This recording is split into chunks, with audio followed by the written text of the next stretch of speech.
সবাই কি স্ক্রিন দেখতে পাচ্ছেন? জি স্যার। জি স্যার। স্যার দেখতে পাচ্ছি স্যার।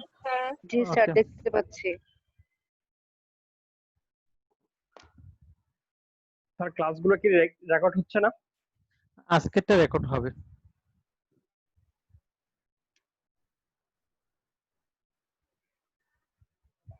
স্যার স্ক্রিনটা একটু বড় করে দিয়েন স্যার।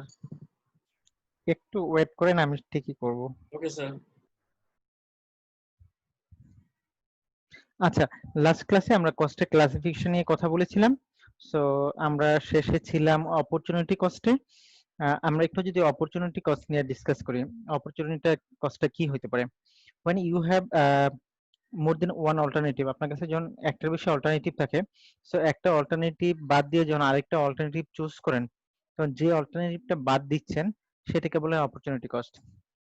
ইজিলি যদি আমরা বলতে পারি, আপনারা যদি ধরে নিই যে আপনারা সবাই গ্রাজুয়েশন কমপ্লিট করেছেন, এখন গ্রাজুয়েশন কমপ্লিট করে আপনারা জবে যদি জয়েন করতেন, আপনারা কি করতেন? একটা স্যালারি পাইতেন। সেই জবে জয়েন না করে যদি আপনি এখন ফুল টাইম আইসিএমই তে পড়াশোনা করেন, তাহলে জবের যে স্যালারিটা আপনি স্যাক্রিফাইস করছেন, এটাকে বলা হয় অপরচুনিটি কস্ট। সেকেন্ড, যদি আমরা আরেকটা এক্সাম্পল দেই, ধরেন আপনার বাবা একটা গ্রোসারি শপের মালিক। সো আপনার যে গ্রোসারি শপটা আছে, সেই গ্রোসারি শপটাও আপনাদের। সো আপনার বাবা কি করে, যখন গ্রোসারি শপটা রান করে, গ্রোসারি শপের জন্য তাকে কিন্তু কোনো রেন্ট দিতে হয় না। বাট হোয়ারেস সে যদি অন্য কোথাও কাউকে গ্রোসারি শপটা রেন্ট দিত, তাহলে এটা থেকে কিন্তু সে মান্থলি একটা রেন্ট পেত। আর নিজে রান করার কারণে সে যেহেতু রেন্টটা পাচ্ছে না, এটাকে অপরচুনিটি কস্ট বলা হতে পারে। আবার আরেকভাবে আমরা বলতে পারি, আবার বাবা যদি এই গ্রোসারি শপে কাজ না করে সে অন্য কোনো গ্রোসারি শপে কাজ করতো, তাহলে সে একটা মান্থলি স্যালারি পেত। সো নিজের গ্রোসারি শপে কাজ করার কারণে সে তার স্যালারিটা স্যাক্রিফাইস করেছে। সো এটাও একটা অপরচুনিটি কস্ট।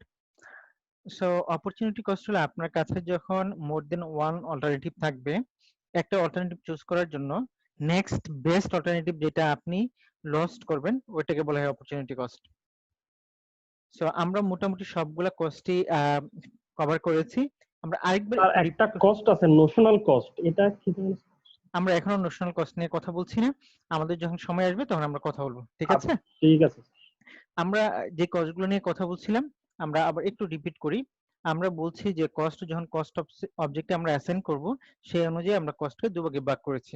একটা হলো ডিরেক্ট কস্ট, আর একটা হলো ইনডাইরেক্ট কস্ট। ডিরেক্ট কস্ট হলো কোনো প্রোডাক্টে অথবা কোনো একটা সার্ভিসে যে ধরনের কস্টগুলোকে আমরা ডিরেক্টলি ট্রেস করতে পারি, সেগুলোকে বলা হয় ডিরেক্ট কস্ট। হোয়ারেস যে ধরনের কস্টগুলোকে আমরা কোনো প্রোডাক্ট বা সার্ভিসের সাথে ডিরেক্টলি ট্রেস করতে পারি না, সেগুলোকে বলা হয় ইনডাইরেক্ট কস্ট। ডিরেক্ট কস্ট বলতে আমরা কি বুঝি? ডিরেক্ট কস্ট বলতে আমরা বুঝি, যদি আমরা কোনো একটা মেটেরিয়াল বা গুডস প্রোডাকশন করি, এই প্রোডাকশনের সাথে যে কস্টগুলো ডিরেক্টলি রিলেটেড, ধরেন আমার র মেটেরিয়াল আছে, ডিরেক্ট র মেটেরিয়াল আছে, ডিরেক্ট লেবার, এই দুইটা কস্টকে আমরা ডিরেক্ট কস্ট বলতে পারি। এই দুইটা কস্ট ছাড়া বাকি যে আদার কস্ট গুলা, এগুলোকে ডিরেক্টলি ট্রেস করা ইজ ভেরি ডিফিকাল্ট। সো এগুলোকে আমরা ইনডাইরেক্ট কস্ট বলতে পারি। আমরা যদি অ্যাকাউন্টিং পারপাসে যাই, ম্যানুফ্যাকচারিং কোম্পানির ক্ষেত্রে আমরা কস্টগুলোকে দুভাগে ভাগ করি। একটা হলো ম্যানুফ্যাকচারিং কস্ট, আর একটা হলো নন ম্যানুফ্যাকচারিং কস্ট। ম্যানুফ্যাকচারিং কস্টের ভিতরে আমরা তিনটা আইটেম থাকে, একটা ডিরেক্ট মেটেরিয়াল, ডিরেক্ট লেবার, আর হলো ম্যানুফ্যাকচারিং ওভারহেড। এই ম্যানুফ্যাকচারিং কস্ট আমরা বলতে পারি ফ্যাক্টরির কস্ট, অর্থাৎ ফ্যাক্টরিতে যত ধরনের কস্ট আছে সেই সবগুলো কস্টকে বলা হয় ম্যানুফ্যাকচারিং কস্ট, এবং এই কস্টগুলা প্রোডাক্টে অ্যাট্রিবিউট হয়। অর্থাৎ প্রোডাক্ট কস্ট বলতে আমরা যা বুঝি, সব ফ্যাক্টরির কস্ট প্রোডাক্ট কস্ট হিসেবে ধরা হয়। এই ম্যানুফ্যাকচারিং কস্টকে আমরা তিন ভাগে ভাগ করতে পারি, একটা হলো ডিরেক্ট মেটেরিয়াল, আরেকটা ডিরেক্ট লেবার, আর একটা হলো ম্যানুফ্যাকচারিং ওভারহেড। তাহলে ডিরেক্ট মেটেরিয়ালটা কি? অর্থাৎ কোনো একটা ফিনিশ প্রোডাক্ট প্রোডাকশন করার জন্য যে যে মেটেরিয়াল কস্টটা আমরা ডিরেক্টলি ট্রেস করতে পারি, সেগুলোকে বলা হয় ডিরেক্ট মেটেরিয়াল। ডিরেক্ট লেবার কি? কোনো একটা প্রোডাক্ট প্রোডাকশনের জন্য যে লেবার গুলোকে আমরা ডিরেক্টলি ট্রেস করতে পারি, মানে প্রোডাকশন ফ্লোরে যারা লেবার আছে ওরা ডিরেক্টলি প্রোডাকশনের সাথে জড়িত, সো এদেরকে আমরা ডিরেক্ট লেবার করতে পারি। এই ডিরেক্ট মেটেরিয়াল এবং ডিরেক্ট লেবার ছাড়া ফ্যাক্টরিতে যত ধরনের কস্ট ইনকার হবে, সেগুলোকে ম্যানুফ্যাকচারিং ওভারহেড বলা হয়। ফ্যাক্টরি কস্ট ছাড়াও একটা অর্গানাইজেশনে আরো অনেক ধরনের কস্ট থাকতে পারে, যেমন ব্র্যান্ড এন্ড প্রমোশনাল অ্যাক্টিভিটিস থাকতে পারে, ফ্যাক্টরির বাইরে যে স্টাফ গুলো কাজ করে তাদের কস্ট থাকতে পারে, ফ্যাক্টরির বাইরে তার অফিস থাকতে পারে, সেটার জন্য তার রেন্ট দিতে হবে, তার ইউটিলিটি প্রোভাইড করতে হবে, তার ফার্নিচার ফিক্সচার থাকতে পারে, তার বিল্ডিং থাকতে পারে, এগুলোর জন্য তার ডিপ্রিসিয়েশন হবে। সো ফ্যাক্টরির বাইরে যে ধরনের কস্ট গুলো হবে, সেগুলোকে বলা হয় নন ম্যানুফ্যাকচারিং কস্ট। এই নন ম্যানুফ্যাকচারিং কস্ট আবার দুই ধরনের, একটা হলো সেলিং কস্ট আর একটা হলো অ্যাডমিনিস্ট্রেটিভ কস্ট। সেলস এবং মার্কেটিং এর সাথে যে কস্টগুলো রিলেটেড তাদেরকে বলা হয় সেলিং কস্ট, আর সেল এবং মার্কেটিং এর সাথে যে কস্টগুলো রিলেটেড না তাদেরকে বলা হয় administrative cost. Similarly financial statement prepare করার ক্ষেত্রেও আমাদের আসলে কস্টগুলোকে আমরা দুই ভাগে ভাগ করি, একটা হলো প্রোডাক্ট কস্ট আর একটা হলো পিরিয়ড কস্ট। এই জিনিসটা আমরা এক্সপ্লেন করার আগে আমাদের আগে আসলে বুঝতে হবে অ্যাকচুয়াল অ্যাকাউন্টিংটা কি এবং ম্যাচিং প্রিন্সিপালটা কি। সো অ্যাকচুয়াল অ্যাকাউন্টিং বা ম্যাচিং প্রিন্সিপাল শুরু করার আগে আমরা একটু অন্য ডিফারেন্ট সাইডে যাই। আমরা কি কনসেপচুয়াল ফ্রেমওয়ার্ক অফ অ্যাকাউন্টিং জানি? সো আমরা একটু এটা নিয়ে একটু কথা বলি, আমরা দেখি যে আমরা আসলে কতটুকু জানি। কনসেপচুয়াল ফ্রেমওয়ার্ক সম্পর্কে আমাদের কোনো আইডিয়া আছে? আমি জি একটু স্যার। আপনাদের কাছে জানতে চাচ্ছি, আইডিয়া আছে? সো আমরা একটু একটা জিনিস শেয়ার করি। আহ,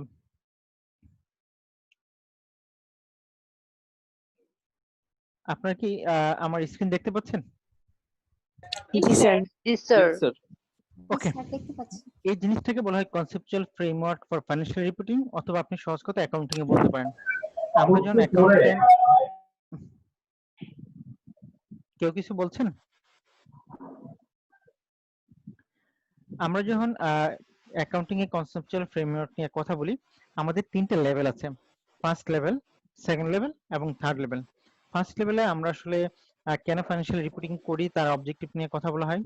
সেকেন্ড লেভেলে আমরা সাধারণত ফাইন্যান্সিয়াল স্টেটমেন্টের এলিমেন্টগুলো কি কি এবং তার কোয়ালিটেটিভ ক্যারেক্টারিস্টিক্স কি হতে পারে সেগুলো নিয়ে কথা বলি। এবং থার্ড লেভেলে আমরা অ্যাকাউন্টিং এর বিভিন্ন অ্যাজাম্পশন, প্রিন্সিপাল এবং কনস্ট্রেন্ট নিয়ে কথা বলি। আমরা ফার্স্ট লেভেলটা জানি যে আমাদের ফাইন্যান্সিয়াল রিপোর্টিং অবজেক্টিভটা কি। সেকেন্ড লেভেলে আমরা যদি দেখি আমাদের যে statement of financial position, statement of comprehensive income, statement of cash flow, statement of change in equity আছে, এদের যে কম্পোনেন্ট গুলো আছে সেগুলো নিয়ে তার এলিমেন্ট গুলো আছে। সো আমাদের প্রত্যেকটা এলিমেন্টে কি করতে হবে, ডেফিনেশন গুলো জানতে হবে। এটার সাথে সাথে আমাদের কতগুলো কোয়ালিটেটিভ ক্যারেক্টারিস্টিক্স আছে। এর মধ্যে একটা আছে ফান্ডামেন্টাল কোয়ালিটি আর একটা আছে এনহান্সিং কোয়ালিটি। সো অ্যাকাউন্টিং এর ক্ষেত্রে এই দুইটা very very important. Fundamental quality আবার যদি আমরা বলি তার দুইটা জিনিস থাকে, একটা হলো আমরা যে ইনফরমেশন গুলো ইউজ করব তার রিলেভেন্স থাকতে হবে এবং তার ফেইথফুল রিপ্রেজেন্টেশন থাকতে হবে। তাহলে ফান্ডামেন্টাল, আমি আবার বলছি, অ্যাকাউন্টিং বা ফাইন্যান্সিয়াল রিপোর্টিং এর কোয়ালিটেটিভ ক্যারেক্টারিস্টিক্স হলো দুইটা, একটা হলো ফান্ডামেন্টাল কোয়ালিটি আর একটা হলো এনহান্সিং কোয়ালিটি। ফান্ডামেন্টাল কোয়ালিটি আবার দুটো, একটা হলো রিলেভেন্স আর একটা হলো ফেইথফুল রিপ্রেজেন্টেশন। রিলেভেন্সের দিকে যদি আমরা যাই, রিলেভেন্স ডেফিনিশনটা আমরা যদি বলি যে কোন ইনফরমেশন রিলেটেড কিনা তাহলে সেটা রিলেভেন্ট হবে। সো এটা আমরা এই ডেফিনিশন না দিয়ে আমরা বলবো যে কোন একটা ইনফরমেশনের যদি তার প্রেডিক্টিভ ভ্যালু থাকে এবং কনফার্মেটরি ভ্যালু থাকে এবং সেটা যদি মেটেরিয়াল হয় তাহলে তাকে রিলেভেন্স বলা হয়। মানে প্রেডিক্টিভ ভ্যালু কি, সো আমার একটা ডেটা আছে বা ইনফরমেশন আছে, সো তার ভ্যালু যদি আমি ডিটারমিন করতে না পারি বা প্রেডিক্ট করতে না পারি তাহলে সেই ইনফরমেশনটা ফাইন্যান্সিয়াল রিপোর্টিং এর জন্য রিলেভেন্স হবে না। কারণ ফাইন্যান্সিয়াল রিপোর্টিং এর জন্য আমার সবগুলো ইনফরমেশন কি করতে হয়, আমার ফাইন্যান্সিয়াল ফ্যাক্টস ফিগারে কনভার্ট করতে হয়। সো আমার প্রথমে একটা ইনফরমেশন কি থাকতে হবে, কোয়ালিটিভ ক্যারেক্টারিস্টিক্স থাকতে হলে, তার রিলেভেন্স থাকতে হলে, আমার তার প্রেডিক্টিভ ভ্যালু থাকতে হবে এবং আমার একটা কনফার্ম ভ্যালু হতে হবে। প্রথমে তো আমি প্রেডিক্ট করব, দেন তার একটা কনফার্ম ভ্যালু এস্টাবলিশ হতে হবে। আমি যদি এরকম প্রবাবিলিটি নিয়ে কথা বলি তাহলে ফাইন্যান্সিয়াল রিপোর্টিং হবে না। আমি যদি বলি যে এরকম যে আমি যে প্রোডাক্টটা ফিউচারে সেল করব তার 50% রেভিনিউ অ্যাচিভ হবে বা 50% আমি আমার যে টার্গেট আছে তার 50% রেভিনিউ অ্যাচিভ হবে, তার মানে আপনি একটা প্রেডিক্টিভ করতে পারছেন যে প্রেডিক্ট করতে পারছেন যে আপনার কত পার্সেন্ট অ্যাচিভ হবে। দিন শেষে আপনাকে একটা কনফার্মেশন দিতে হবে, দিন শেষে আপনার একটা কনফার্ম ভ্যালু থাকবে। এবং মেটেরিয়ালটি নিয়ে আমি একটু ডেফিনিশনে কথা বলি। মেটেরিয়ালটা হলো কোন একটা আইটেম যদি আপনি ওমিট করেন, কোন একটা আইটেম যদি ওমিট করেন তাহলে সেটা ফাইন্যান্সিয়াল রিপোর্টিং এ যদি হিউজ ইমপ্যাক্ট করে তাহলে সেটাকে মেটেরিয়াল আইটেম বলা হয়। আমি আবারও বলছি, মেটেরিয়াল আইটেম বলতে সেই ধরনের আইটেমগুলোকে বলা হয় সেইটা যদি স্কিপ করেন বা ইনক্লুড না করেন তাহলে যদি ডিসিশন মেকিং এ কোনো সিগনিফিকেন্ট ইমপ্যাক্ট করে তাহলে সেই ধরনের আইটেমকে মেটেরিয়াল আইটেম বলা হয়। তাহলে রিলেভেন্সের ক্ষেত্রে আমার তিনটা জিনিস স্যাটিসফাই করতে হবে, একটা হলো তার প্রেডিক্টিভ ভ্যালু থাকতে হবে, তার কনফার্মেটরি ভ্যালু থাকতে হবে এবং তার মেটেরিয়ালিটি থাকতে হবে। 2 নম্বর যেটা হলো এটা হলো ফেইথফুল রিপ্রেজেন্টেশন। আমরা আসলে ফান্ডামেন্টাল কোয়ালিটির ভিতরে আমরা অলরেডি বলেছি রিলেভেন্স থাকতে হবে এবং তার ফেইথফুল রিপ্রেজেন্টেশন থাকতে হবে। ফেইথফুল রিপ্রেজেন্টেশন হইতে হলে আপনি যখন কোনো একটা ইনফরমেশন রিপ্রেজেন্ট করবেন, ইনফরমেশনটা অবশ্যই কি হতে হবে, কমপ্লিট হতে হবে। কমপ্লিটনেস যদি কোনো ইনফরমেশন না থাকে তাহলে সেই রিপ্রেজেন্টেশনটা কখনোই ফেইথফুল হবে না। 2 নম্বর হতো আপনার নিউট্রালিটি থাকতে হবে, অর্থাৎ আপনি বায়াস হয়ে যদি কোনো ইনফরমেশন রিপোর্ট করেন সেটা থেকে যারা ডিসিশন নেবে তারা রং ডিসিশন নিতে পারে। সো আপনি বায়াসনেস থাকবে না, অর্থাৎ নিউট্রালিটি থাকতে হবে। 3 নম্বর হলো আপনার ইনফরমেশন ফ্রি অফ এরর থাকতে হবে, অর্থাৎ আপনি কোনো ইনফরমেশন যদি রিপোর্ট করেন সেটা যদি মিস্টেক হয় বা এরর থাকে তাহলে কিন্তু আসলে কারেক্ট ডিসিশন নেওয়াটা খুব ডিফিকাল্ট হবে। তাহলে আমরা দেখি আমাদের যদি কোয়ালিটি ক্যারেক্টারিস্টিক্স এর মধ্যে প্রথম যে ফান্ডামেন্টাল কোয়ালিটি গুলো আছে এর মধ্যে দুইটা জিনিস থাকে, একটা হলো রিলেভেন্স আর একটা হলো ফেথফুল রিপ্রেজেন্টেশন। রিলেভেন্স কাকে বলে? আমার যদি ইনফরমেশনের প্রেডিক্টিভ ভ্যালু থাকে, তার কনফার্মেটিভ ভ্যালু থাকে এবং সেটা যদি ম্যাটেরিয়াল হয় তাহলে তাকে রিলেভেন্স বলে। আর ফেথফুল রিপ্রেজেন্টেশন হইতে হলে তিনটা কোয়ালিটি সিলেক্ট করতে হবে, একটা হলো ইনফরমেশনের কমপ্লিটনেস থাকতে হবে, 2 নম্বর নিউট্রালিটি থাকতে হবে, 3 নম্বর ফ্রি ফ্রম এরর হতে হবে। যদি এই তিনটা স্যাটিসফাই করে তাকে আমরা ফেথফুল রিপ্রেজেন্টেশন বলবো। 2 নম্বর যে আমার কোয়ালিটেটিভ ক্যারেক্টারিস্টিক্সটা আছে সেটাকে বলা হয় এনহান্সিং কোয়ালিটি, অর্থাৎ আপনি যে ইনফরমেশন প্রোভাইড করবেন বা রিপোর্টিং প্রোভাইড করবেন সেই রিপোর্টিং বা ইনফরমেশনের আপনার কোয়ালিটি এনহান্সিং কোয়ালিটি থাকতে হবে। তো কোয়ালিটি এনহান্সিং কিভাবে হবে? আপনার প্রথমে যেটা হলো আমরা নরমালি সাধারণত দুইটা পিরিয়ড বা তিনটা পিরিয়ডে কম্পারেবিলিটি করি। আপনারা যদি ব্যালেন্স শিটে যান বা ইনকাম স্টেটমেন্টে যান, ফাইন্যান্সিয়াল স্টেটমেন্টে আপনারা দেখবেন যে দুইটা পিরিয়ডে কম্পারিজন করা হয়। সো এই কম্পারেবিলিটি দিয়ে কি করা হয়? আমার কোয়ালিটি এনহান্স করা হয় যাতে ডিসিশন মেকাররা বুঝতে পারে যে চেঞ্জটা কতটুকু হয়েছে। 2 নম্বর ভেরিফিবিলিটি থাকতে হবে, অর্থাৎ আপনি একটা ফাইন্যান্সিয়াল স্টেটমেন্ট তৈরি করলেন আর সেটা কেউ ভেরিফাই করবে না সেটা হবে না, যার কারণে ফাইন্যান্সিয়াল স্টেটমেন্টকে আমরা কি করি? অডিটর অডিট করে অথবা ইন্টারনাল অডিটর অডিট করে, সো তার ভেরিফিবিলিটি এনশিওর করে। 3 নম্বর হলো আপনি টাইমলিনেস মেইনটেইন করতে হবে, অর্থাৎ যেই কোয়ার্টারে ইনফরমেশন প্রোভাইড করার কথা, ধরেন আপনার মার্চ কোয়ার্টারে ইনফরমেশন প্রোভাইড করার কথা, সেটা তো মার্চের ফার্স্ট উইকে আপনি প্রোভাইড করবেন বা মার্চের 10 তারিখের ভিতরে করবেন। এটা যদি 1 বছর পরে প্রোভাইড করবেন, টাইমলিনেস কি এনশিওর হবে? কখনোই এনশিওর হবে না। 4 নাম্বার, আমি যে ইনফরমেশন প্রোভাইড করছি ফাইন্যান্সিয়াল রিপোর্টিং এ, আমার যারা ইউজার তাদের আন্ডারস্ট্যান্ডেবিলিটি থাকতে হবে। সো এই চারটা যদি আমরা এনশিওর করতে পারি তাহলে আমি কি করতে পারবো? ফাইন্যান্সিয়াল রিপোর্টিং এর কোয়ালিটি এনহান্স করতে পারবো। তাহলে চারটা জিনিস কি? 1 নাম্বার কম্পারেবিলিটি থাকতে হবে, 2 নাম্বার ভেরিফিকেবিলিটি থাকতে হবে, 3 নাম্বার টাইমলিনেস থাকতে হবে, 4 নাম্বার আন্ডারস্ট্যান্ডেবিলিটি থাকতে হবে। আমরা কিন্তু অনেক কথা বলছি, এই কথাগুলা আপনাদের অন্য স্যারও বলার কথা, আমি জানি না বলে কিনা, বাট এই জিনিসগুলো আপনার সারা জীবন কাজে লাগবে। ঠিক আছে? তাহলে আমরা দেখেন আমাদেরকে যদি কোথাও কোন সাবজেক্টে যদি বলা হয় qualitative characteristics of financial reporting বা ফাইন্যান্সিয়াল অ্যাকাউন্টিং বা ম্যানেজমেন্ট অ্যাকাউন্টিং, আপনারা কি বললেন তার কোয়ালিটি কয়টা? দুইটা, একটা হলো ফান্ডামেন্টাল কোয়ালিটি আর একটা হলো enhancing quality. enhancing quality. Fundamental কোয়ালিটিতে দুইটা জিনিস, এটা কিন্তু আমার ম্যানেজমেন্ট অ্যাকাউন্টিং এর সিলেবাসে নেই, বাট আমি কেন করাচ্ছি? কারণ আপনারা পরবর্তী যখন যাবেন এই জিনিসগুলো আসলে আপনাদের জানতে হবে। তাহলে ফান্ডামেন্টাল কোয়ালিটিতে একটা থাকে রিলেভেন্স আর একটা থাকে ফেথফুল রিপ্রেজেন্টেশন, আর এনহান্সিং কোয়ালিটিতে আমাদের চারটা জিনিস থাকতে হবে, কম্পারেবিলিটি, ভেরিফিকেবিলিটি, Verificability, টাইমলিনেস আর হলো আন্ডারস্ট্যান্ডেবিলিটি। understandability. সো আমরা কোয়ালিটেটিভ ক্যারেক্টারিস্টিক্স গুলো জেনে গেলাম। এবার যে ফাইন্যান্সিয়াল স্টেটমেন্টের যে এলিমেন্ট গুলো থাকে, আমরা গত ক্লাসে অ্যাসেটের ডেফিনেশনটা কি হবে সেটা নিয়ে আমরা কথা বলেছি। আপনারা একটু আমার সাথে শেয়ার করতে পারবেন যে অ্যাসেটের ডেফিনেশনটা কি? একটু শেয়ার করতে পারবেন অ্যাসেট কি আসলে?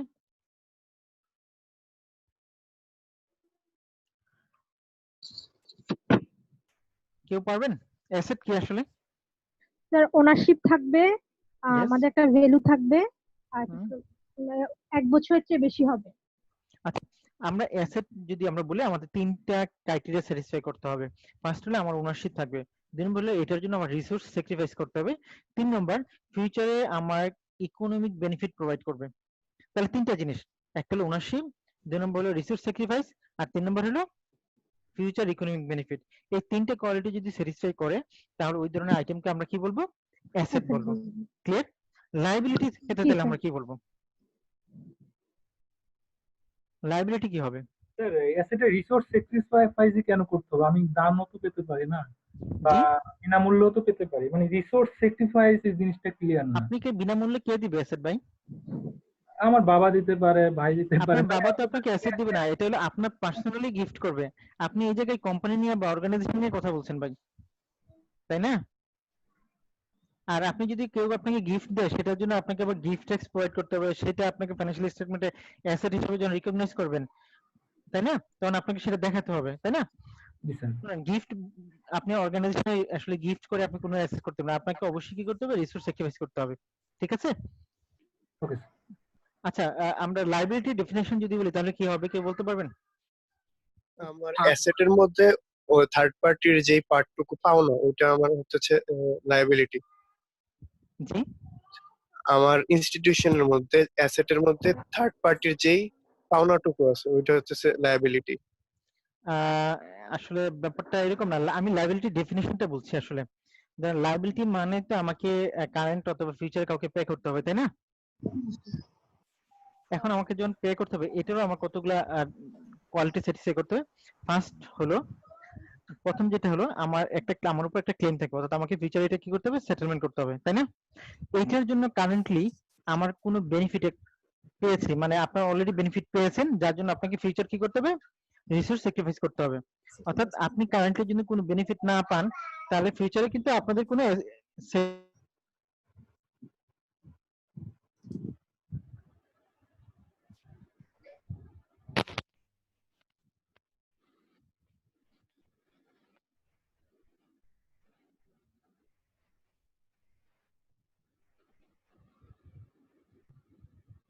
ডিসকানেক্ট কি আমি হলাম নাকি স্যার ডিসকানেক্ট হয়েছে? জাস্ট 1 মিনিট, একটু আমাকে 1 মিনিট সময় দেন প্লিজ। আমার মেয়ে আসলে কথার মাঝখানে চলে আসছে, 1 মিনিট জাস্ট।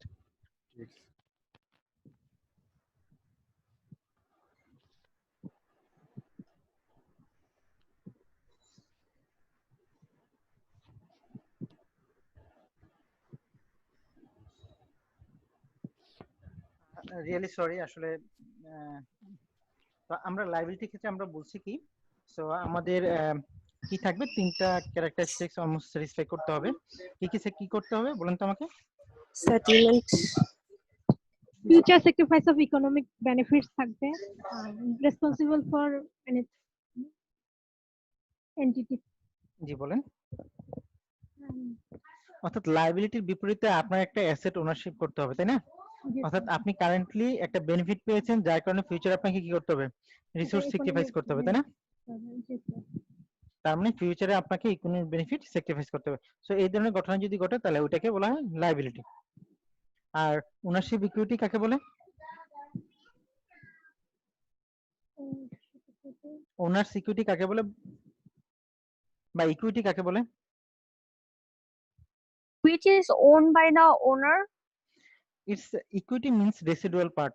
তার মানে আপনার যে অ্যাসেট গুলো আছে, অ্যাসেট থেকে আপনি যদি লাইবিলিটি সেটেল করেন, তাহলে নেট যে অ্যামাউন্টটা থাকবে it's called equity. Okay okay, আমরা তারপরে যে রেভিনিউ কাকে বলে?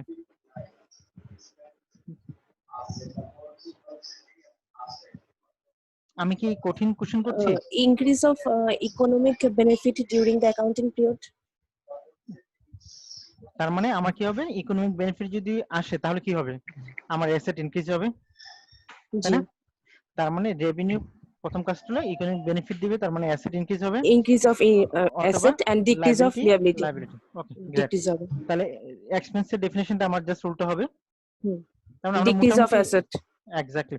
সো আমরা আবার একটু শেয়ার করি আইটেমগুলো, আমরা সবাই দেখতে পাচ্ছি। সো আমরা Yes, sir. এলিমেন্ট গুলো নিয়ে আমরা একটু নিজেরা ডিসকাস করব। সো আমি এটা ডিটেইলস যাচ্ছি না। আমরা যদি 3 নম্বর লেভেলে চলে যাই, আমার 3টা জিনিস আছে, দেন একটা হলো অ্যাজাম্পশন, 2 নম্বর প্রিন্সিপাল, 3 নম্বর হলো কনস্ট্যান্ট। অ্যাকাউন্টিং এর 4টা অ্যাজাম্পশন আছে। কয়টা অ্যাজাম্পশন? 4টা অ্যাজাম্পশন স্যাটিসফাই করে অ্যাকাউন্টিং হয়। ফার্স্ট হলো ইকোনমিক এন্টিটি, সেকেন্ড হলো গোয়িং কনসার্ন, থার্ড হলো মনিটরি ইউনিট, ফোর্থ হলো পিরিয়ডিসিটি। এই 4টা অ্যাজাম্পশন আমাকে কি করতে হয়, অ্যাকাউন্টিং এ কনসিডার করতে হয়। আবার তার 4টা প্রিন্সিপাল আছে, একটা হলো মেজারমেন্ট প্রিন্সিপাল, একটা রেভিনিউ রিকগনিশন প্রিন্সিপাল, একটা এক্সপেন্স রিকগনিশন প্রিন্সিপাল, আর একটা হলো ফুল ডিসক্লোজার। কনস্ট্যান্টের ক্ষেত্রে আমার 2টা কনস্ট্যান্ট আছে, একটা হলো কস্ট আর একটা হলো ইন্ডাস্ট্রি প্র্যাকটিস। সো আমরা এই অ্যাজাম্পশন এবং প্রিন্সিপাল কোনটা কি সেটা আসলে ফাইন্যান্সিয়াল অ্যাকাউন্টিং এ আপনাদের ডিসকাশন হবে। আমি এটা আনার মেইন কারণ হলো আমাদের একটা ম্যাচিং প্রিন্সিপাল আছে, যেটা হলো এক্সপেন্স রিকগনিশন আমরা বলতে পারি। ম্যাচিং প্রিন্সিপালটা বলছে আমরা যেই পিরিয়ডে রেভিনিউ রিকগনিশন করব তার সাথে রিলেটেড এক্সপেন্স গুলো সেই পিরিয়ডে রিকগনাইজ করব, এবং এইটা থেকে আমার ইনকাম স্টেটমেন্ট যে আমরা রিপোর্ট করি, সেই ইনকাম স্টেটমেন্টে আমরা এক্সপেন্স গুলো রিকগনাইজ করি ফর দ্য পিরিয়ড, যে পিরিয়ডের জন্য আমরা রেভিনিউটা কি করব, রিকগনাইজ করব। অর্থাৎ কোনো আইটেমের যদি আমরা কোনো রেভিনিউ রিকগনাইজ করি, তাহলে যতটুকু রেভিনিউ রিকগনাইজ করব তার জন্য যতটুকু কস্ট ইনকার হয়েছে আমরা শুধু ততটুকু এক্সপেন্সও রিকগনাইজ করব। আমরা যদি এক্সাম্পল দিই, ধরেন আপনি আপনার বিল্ডিং এর জন্য বা একটা ইকুইপমেন্টের জন্য 2 বছরের একটা ইন্স্যুরেন্স প্রোভাইড করেছেন, 2 বছরের জন্য ইন্স্যুরেন্সের পেমেন্ট করেছেন, ধরলাম 2 বছরে 2400 টাকা পেমেন্ট করেছেন। এখন এই পেমেন্ট হলো 2020 এবং 2021 সালের জন্য। এখন 2020 সালে যখন ইনকাম স্টেটমেন্ট আপনারা করবেন, আপনারা তাহলে এই ইন্স্যুরেন্স এক্সপেন্সটা কত বছরের জন্য দেখাবেন? অনলি 1 বছরের জন্য দেখাবেন। তার মানে 1200 টাকা আমি ইনকাম স্টেটমেন্টে ইন্স্যুরেন্স এক্সপেন্স হিসেবে দেখাবো। আর বাকি যে 1200 টাকা এটা আমি অ্যাডভান্স পেমেন্ট করে রেখেছি কোথার জন্য? 2021 সালের জন্য। পরবর্তী তো বছর এটা আমি কি করব? আমার অ্যাসেট হিসেবে প্রোভাইড করব। প্রিপেইড ইন্স্যুরেন্স নামে আমি আমার ব্যালেন্স শিটে প্রিপেইড ইন্স্যুরেন্স নামে আমরা শো করব। তাহলে দেখেন আমরা এক্সপেন্সটা কতটুকু সময়ের জন্য শো করছি। আমি যদি রেভিনিউ 1 বছরের জন্য শো করি, তাহলে আমার তার সাথে ম্যাচিং করে আমার এক্সপেন্সটা কতটুকু করতে হবে? 1 1 বছরের বছরের জন্য জন্য। করতে হবে।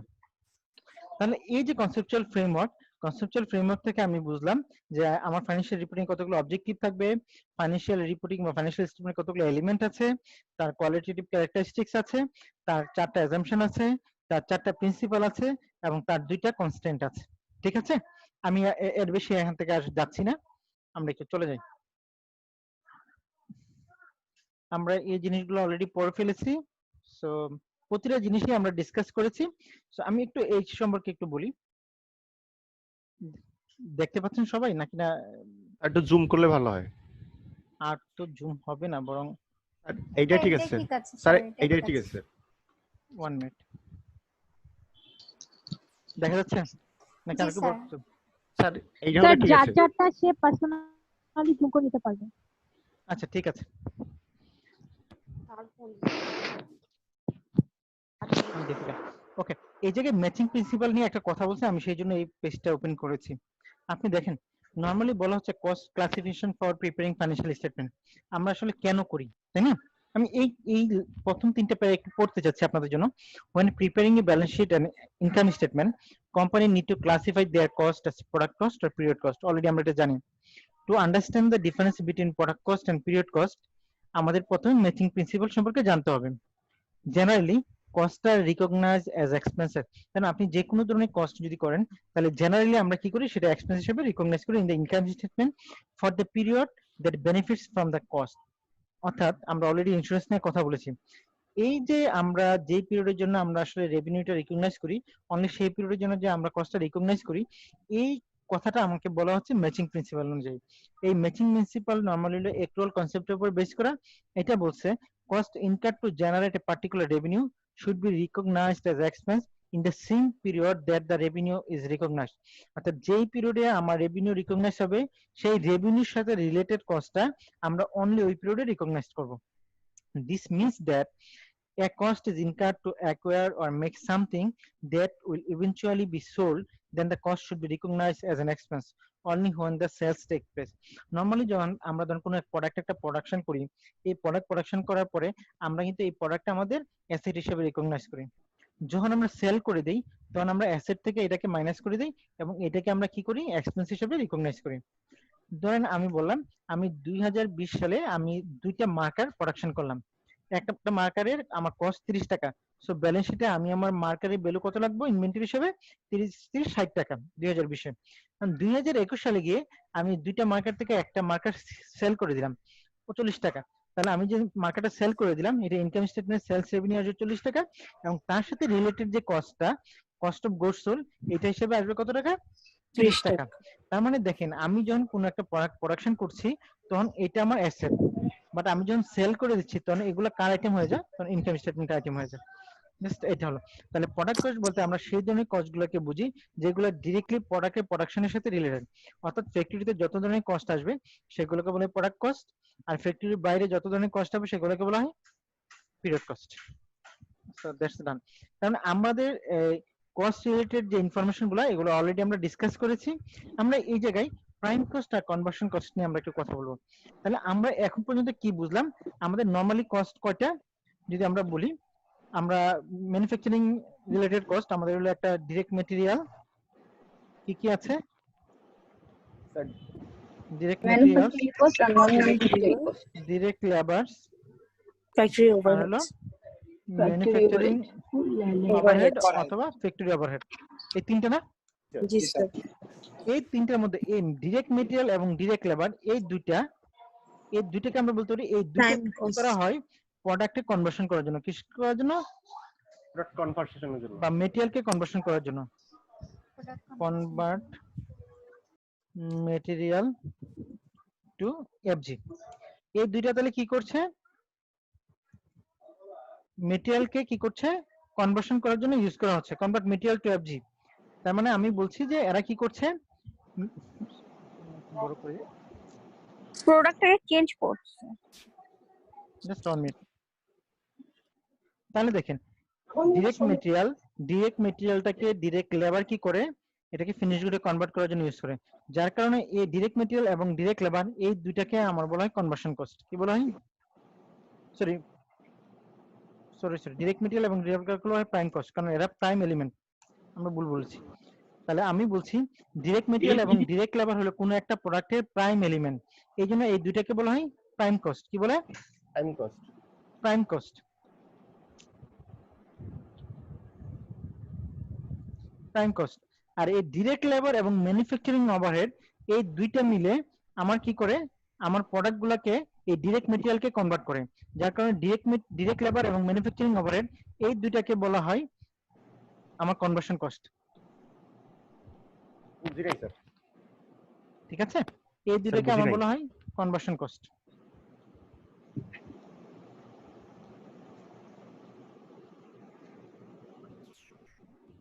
তাই আমরা প্রাইম কস্ট বলতে কি বুঝি? ডিরেক্ট মেটেরিয়াল এবং ডিরেক্ট লেবারকে বলা হয় প্রাইম কস্ট, আর ডিরেক্ট মেটেরিয়াল এবং ম্যানুফ্যাকচারিং ওভারহেড দুইটা মিলে ডিরেক্ট মেটেরিয়ালকে আমার কি করে? ফিনিশ গুডে কনভার্ট করে, সেই জন্য এটাকে বলা হয় কি? Conversion cost. আমার এটা এই জায়গায় ভুল লেখা হয়েছে, আমি একটু চেঞ্জ করে দিচ্ছি। ঠিক আছে? তাহলে এই দুইটা মিলে ডিরেক্ট মেটেরিয়াল এবং ডিরেক্ট লেবার, আমি তাদের আবার বলছি প্রাইম কস্ট বলতে আমরা বুঝি যে এই জিনিসগুলো ডিরেক্টলি কন্ট্রিবিউট করে টু এ প্রোডাক্ট। সো ডিরেক্ট মেটেরিয়াল এবং ডিরেক্ট লেবার এরা ডিরেক্টলি কন্ট্রিবিউট করে টু এ প্রোডাক্ট, যার কারণে এদেরকে বলা হয় প্রাইম কস্ট। আর ডিরেক্ট মেটেরিয়াল এবং ম্যানুফ্যাকচারিং ওভারহেড দুইটাই হেল্প করে ডিরেক্ট মেটেরিয়ালকে ফিনিশ গুডে কনভার্সনের জন্য, এই জন্য ডিরেক্ট লেবার এবং ম্যানুফ্যাকচারিং ওভারহেডকে বলা হয় কনভার্সন কস্ট। ঠিক আছে? কারো কোনো কোশ্চেন আছে এই জায়গায়? কারো কোনো কোশ্চেন আছে? ওকে, নো স্যার। আমাদের এই জায়গায় যদি আমরা কতগুলা কস্ট আইটেম দেখি, যে আমার ডিরেক্ট মেটেরিয়াল আছে 69000, ডিরেক্ট লেবার আছে স্যার জি প্লিজ।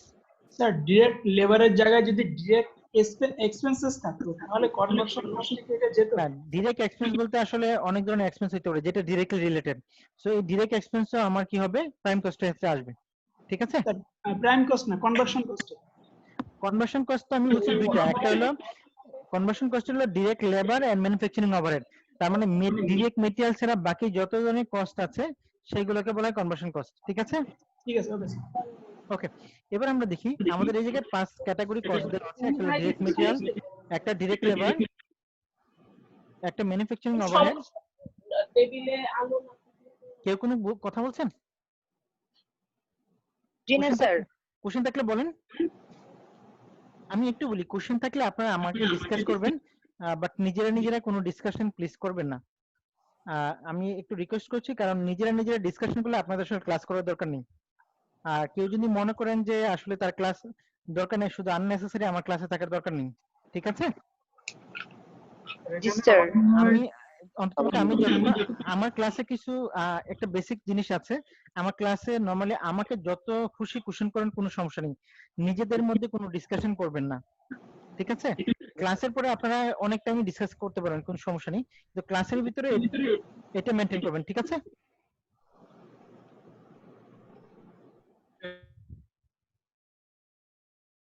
ওকে, সো আমরা বলছি আমাদের 5 ধরনের কস্ট আছে এই জায়গায়: direct material, direct labour, manufacturing overhead, selling expense এবং অ্যাডমিনিস্ট্রেটিভ এক্সপেন্স। এই কস্ট থেকে আমাদের বের করতে হবে প্রোডাক্ট কস্ট কত, পিরিয়ড কস্ট কত, কনভার্সন কস্ট কত, প্রাইম কস্ট কত। সো আমরা যে কাজটা করি, এখান থেকে আমরা একটু কপি করে ইনফরমেশন গুলো একটু নিয়ে নিই। আমরা একটু এক্সেলে চলে যাই।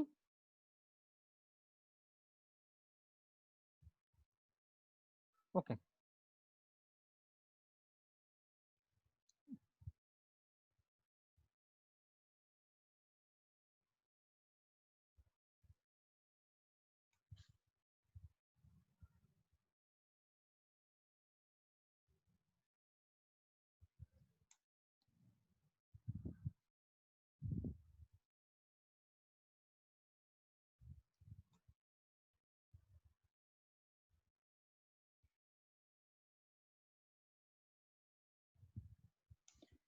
সো আমার এই 5 ধরনের কস্ট দেওয়া আছে: direct material, direct labour, manufacturing overhead, selling expense and administrative expense.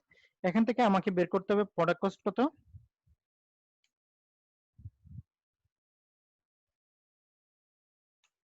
Product cost কত,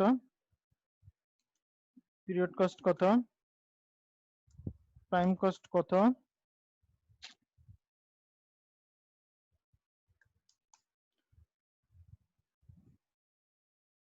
কনভার্সন কস্ট কত। আর কোন কস্টের কথা বলেছি কি?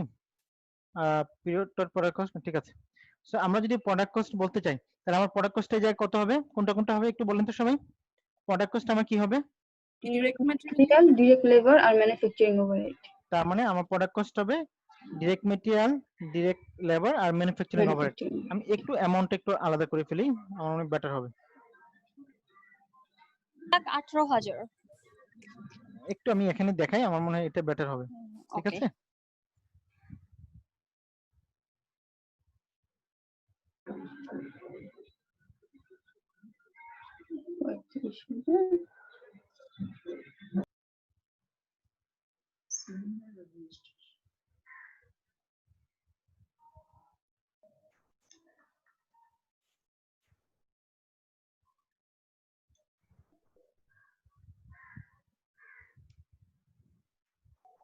তাহলে দেখেন, আমরা যদি প্রোডাক্ট কস্টে আমরা যাই, তাহলে আমার প্রোডাক্ট কস্ট সমান কি হবে?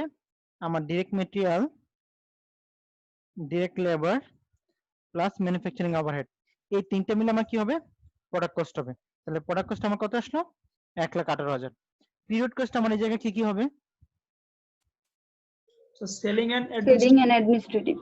তাহলে সেলিং এন্ড অ্যাডমিনিস্ট্রেটিভ এক্সপেন্স আমার হলো পিরিয়ড কস্ট। তাহলে আমি যদি এই দুইটাকে আমি সাম আপ করে দিই, তাহলে আমার পিরিয়ড কস্ট বের হয়ে যাচ্ছে।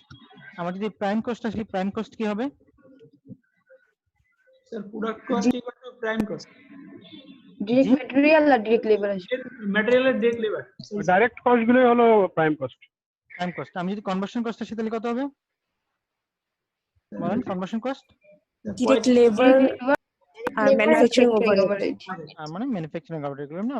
তার মানে আমার যদি পরীক্ষাতে এরকম কোশ্চেন আসে, কিছু ইনফরমেশন দিয়ে দেওয়া থাকে আর আমাকে বলে যে product cost, period cost, prime cost এবং কনভার্সন কস্ট বের করতে, আমরা কি করতে পারবো? আমরা কিন্তু এভাবে জাস্ট সাম আপ করে দিব না, আমরা যে কাজটা করব আমি একটু দেখাচ্ছি, জাস্ট 1 মিনিট। আমার যখন প্রোডাক্ট কস্ট আসবে তখন আমরা এই জায়গায় কি করব? এই তিনটা এই জায়গায় লিখব যে এই তিনটা হলো আমার প্রোডাক্ট কস্ট। সো এই প্রোডাক্ট কস্টের আন্ডারে আমি তিনটা লিখেছি। সো তিনটার যোগফল আমার কি? এই জায়গায় 1,18,000 টাকা, ঠিক আছে। কার কোনো কোশ্চেন আছে? আচ্ছা, তাহলে আপনারা এই ওয়েতে দেখাবেন। আমার যখন পিরিয়ড কস্ট আসবে তখন আমরা কি করব? আমার পিরিয়ড কস্ট কোনটা? আমার selling and admin expense. So আমরা এই ওয়েতে ব্রেকআপ দিয়ে দিয়ে দেখাবো, ঠিক আছে? ঠিক আছে, জি স্যার। মানে সহজ। আমরা যে কাজটা করব তিনটা একবার যোগ করে দেখাবো না। সো আমরা প্রোডাক্ট কস্ট, তারপর আমরা কি করব? ডিরেক্ট মেটেরিয়াল, ডিরেক্ট লেবার এবং ম্যানুফ্যাকচারিং ওভারহেড তিনটা লিখবো, লেখার পর সাম আপ করে আমরা প্রোডাক্ট কস্টটা দেখাবো। সো আমি আশা রাখছি যে আপনারা বুঝেছেন। সো জি স্যার। আমরা এই পর্যন্তই। আমরা আর প্রাইম কস্ট একটু আরেকবার দেখেন স্যার। জি, প্রাইম কস্ট প্রাইম কস্ট আপনার কি? ডিরেক্ট মেটেরিয়াল কস্ট আর ডিরেক্ট লেবার কস্ট, ঠিক আছে? ও ঠিক আছে। জি স্যার। আর কোনো কোশ্চেন আছে স্যার প্লিজ? হ্যাঁ প্লিজ বলেন। আমরা যদি তারপরে চলে যাই, আমরা ভেরিয়েবল কস্ট কে আমরা অলরেডি জানি, ফিক্সড কস্ট কে আমরা জানি, এটা নিয়ে কারো কোনো কোশ্চেন আছে? না স্যার। আমরা একটু চলে যাই। আমার এই জায়গায় একটা एग्जांपल দেওয়া আছে, সেই एग्जांपल আমরা একটু যাই। আমার এই জায়গায় एग्जांपल দেওয়া আছে যে একটা company provides all necessary equipment and experiment guides and it serves. Okay, so the meal are purchased from a caterer for $30 a person for a day-long excursion. The behavior of this variable cost. Okay, এখানে আমার বলা হচ্ছে যে আমার আসলে অনেকজন guest আছে, তাদের পার গেস্ট মিল কস্ট কত আর টোটাল মিল কস্ট কত। দেখেন আমার এই জায়গায় বলা হচ্ছে যে পার গেস্ট মিল কত? $30। সো 250 জন গেস্ট থাকলে আমার হবে 7,500। আমার যদি একজন গেস্ট থাকতো তাহলে হচ্ছে $30, দুজন গেস্ট থাকলে হবে আমার $60। সিমিলারলি 500 গেস্ট থাকলে আমার হবে $15,000। তার মানে ভেরিয়েবল কস্ট হলো আমার যদি অ্যাক্টিভিটি চেঞ্জ হয় তার সাথে সাথে আমার কষ্ট কি হবে, সিমিলার ওয়েতে চেঞ্জ হবে। চেঞ্জ হবে। এখন কস্টের চেঞ্জটা দেখেন কনস্ট্যান্ট। আমি একটু বলি, ভেরিয়েবল কস্টের ক্ষেত্রে দেখেন পার মিলের কস্ট কত, $30। মানে একটা মিল হলো $30, দুটো যদি মিলে কত হবে, $60, তিনটা মিল হলে $90। তার মানে প্রতি ইউনিট বা অ্যাক্টিভিটি চেঞ্জের জন্য আমার কস্ট কতটুকু চেঞ্জ হচ্ছে, $30, এটা ফিক্সড। তার মানে দেখেন ভেরিয়েবল কস্ট নিজে বেরি করে, কিন্তু পার ইউনিট ভেরিয়েবল কস্ট হলো ফিক্সড। আমি কি বলছি এটা একটু বলেন। ভেরিয়েবল কস্ট আমরা বলছি যে অ্যাক্টিভিটির সাথে সাথে যদি কোনো কস্ট চেঞ্জ হয় তাকে ভেরিয়েবল কস্ট বলে, কিন্তু ভেরিয়েবল কস্ট পার ইউনিট হলো ফিক্সড। আমরা একটু পরে এটা নিয়ে কথা বলবো। আর ফিক্সড কস্ট কি, যদি আমার অ্যাক্টিভিটির সাথে কোনো কস্ট চেঞ্জ না হয় তাহলে তাকে কি বলে, ফিক্সড কস্ট বলা হয়। সো এটা আমরা অলরেডি জানি। ফিক্সড কস্ট বলে। within the relevant range. জি বলেন। আমরা যদি এই জায়গায় আসি, এই প্রবলেমটাতে এখানে আসি, দেখেন এখানে বলা হচ্ছে যে আপনার নাম্বার অফ গেস্ট কত ছিল, বিভিন্ন সময় 250 জন ছিল, 500 জন ছিল, 750 ছিল, 1000 ছিল। বাট আমার মান্থলি রেন্টাল কোনো চেঞ্জ হয়েছে, 500 500 500 500 মান্থলি রেন্টাল ওই যে জায়গায় ছিল সেখানে কোনো চেঞ্জ হয় নাই। তার মানে আমার কি হয়েছে, এটা ফিক্সড কস্ট। ঠিক আছে। Yes sir. এখন দেখেন আমার মান্থলি রেন্টাল ছিল 500, যখন 250 জন গেস্ট ছিল, প্রতি গেস্টে তার কস্ট কত, 2 টাকা। যখন 500 জন গেস্ট ছিল তখন প্রতি গেস্টের কস্ট কত, 1 টাকা। যখন 750 জন গেস্ট ছিল তখন কত, 0.67। তার মানে দেখেন একটু আগে আমরা বলছি ভেরিয়েবল কস্ট পার ইউনিট হলো ফিক্সড, বাট যদি আমরা ফিক্সড কস্ট বলি পার ইউনিট কি, Variable. তো আপনাদের পরীক্ষায় এই কোশ্চেনটা আসতে পারে যে prove that variable cost per unit fixed and fixed cost per unit কি, variable। Variable. আমরা এটা যদি আসে তাহলে আপনারা কিভাবে প্রুফ করবেন, তাই না? তাই না, এটা তো প্রুফ করতে হবে, তাই না? Yes তাহলে sir. তাহলে কি কি করবেন, একটা एग्जांपल দিতে হবে। assume that एग्जांपल কি হতে পারে বলেন। Assume that fixed cost on A 100 flat is rented to a group of people for $500 monthly. monthly. Okay, and per meal cost ধরে নিলাম জাস্ট একটা জাস্ট আমি एग्जांपल দিচ্ছি আর কি, $20। ওকে, এই পর্যন্ত আমরা এটা एग्जांपल হিসেবে ধরে নিয়েছি। এখন আমরা বলছি যে 1 number, if number of people reside Inside is, ধরলাম 1 নম্বরে আমার আছে 10 5 জন, 10 জন, 15 জন, 20 জন। ঠিক আছে, তাহলে আমার কস্টের স্ট্রাকচার আমরা একটু দেখি। তাহলে দেখেন ভেরিয়েবল কস্ট আমরা যদি বলি, ভেরিয়েবল কস্ট 1 নম্বরের জন্য কত হবে, 5 ইনটু পার ইউনিট কত, $20। তাহলে সরি আমি মাইনাস করেছি, তাহলে আমাদের 5 জনের জন্য হবে 100 টাকা। আমার যদি এরপরে যাই 10 জন, 15 জন, 20 জনের জন্য আমার কি হবে, এটা হলো বি নম্বরে 200 টাকা, সি নম্বরে, হ্যাঁ ডি নম্বরে কি হবে, দেখেন কি করেছি, জাস্ট আমার পার মিল কস্ট হলো আমার 20 টাকা। সো আমার ভেরিয়েবল কস্ট কি হবে সেটা আমি বের করে ফেলেছি। তাহলে দেন প্রতিটার জন্য আমার ভেরিয়েবল কস্টের চেঞ্জ কি হচ্ছে দেখি আমরা। এই যে সরি এখানে যদি আসি আমাদের চেঞ্জ কত হচ্ছে, 200 মাইনাস 100, তাই না? আমার কস্টে চেঞ্জ হচ্ছে 100 টাকা। আমার নাম্বার অফ পিপল চেঞ্জ হচ্ছে কত, 5 মাইনাস 5 টাকা। তাহলে পার পার্সনে আমার কস্ট চেঞ্জ হচ্ছে কত, 20 টাকা। তাহলে দেখেন আমার পার ইউনিট কস্ট প্রথমেই ছিল কত, মিল কস্ট 20 টাকা। এখন আমার 5 জন হোক, 10 জন হোক, 15 জন, 20 জন হোক, তাহলে আমার মিল কস্ট প্রতি ইউনিট কতটুকু চেঞ্জ হচ্ছে, চেঞ্জ হচ্ছে না। $30 করে। তাহলে ভেরিয়েবল কস্টটা আমার কি হচ্ছে, পার ইউনিট ভেরিয়েবল কস্টটা কি থাকতেছে, সবসময় ফিক্সড থাকতেছে। এবার আমরা যদি ফিক্সড কস্ট নিয়ে কথা বলি, আমার ফিক্সড কস্ট অলওয়েজ কত, রেন্ট 500 500। এখন যদি আমরা পার ইউনিটের কথা চিন্তা করি তাহলে 500 ডিভাইড বাই কত হবে, 5 তাহলে আমার কত হবে, 100। আমার বি এর জন্য কত হবে, 50। 3 এর জন্য কত হবে, 33। 4 এর জন্য কত হবে, 25। তার মানে ফিক্সড কস্ট পার ইউনিট কি হচ্ছে, চেঞ্জ হচ্ছে, আর মানে চেঞ্জ পার ইউনিট ফিক্সড কস্ট কি আমার ভেরিয়েবল। চেঞ্জ হয়। সো পরীক্ষা আসলে আপনারা একটা এরকম এক্সাম্পল দিয়ে আপনারা কি করবেন, এটা প্রুফ করে দিবেন যে আমরা বলতে পারি যে per unit variable cost fixed and per unit fixed cost কি ভেরিয়েবল। ভেরিয়েবল। স্যার হ্যাঁ, यस প্লিজ। স্যার কোশ্চেনটা একটু আরেকবার বলতেন যদি, মানে লিখে নিতে পারি নাই। কোশ্চেনটা লিখে নিতে যাচ্ছেন? এই একটু হ্যাঁ। পরে আমি দেখাচ্ছি, জাস্ট 1 মিনিট।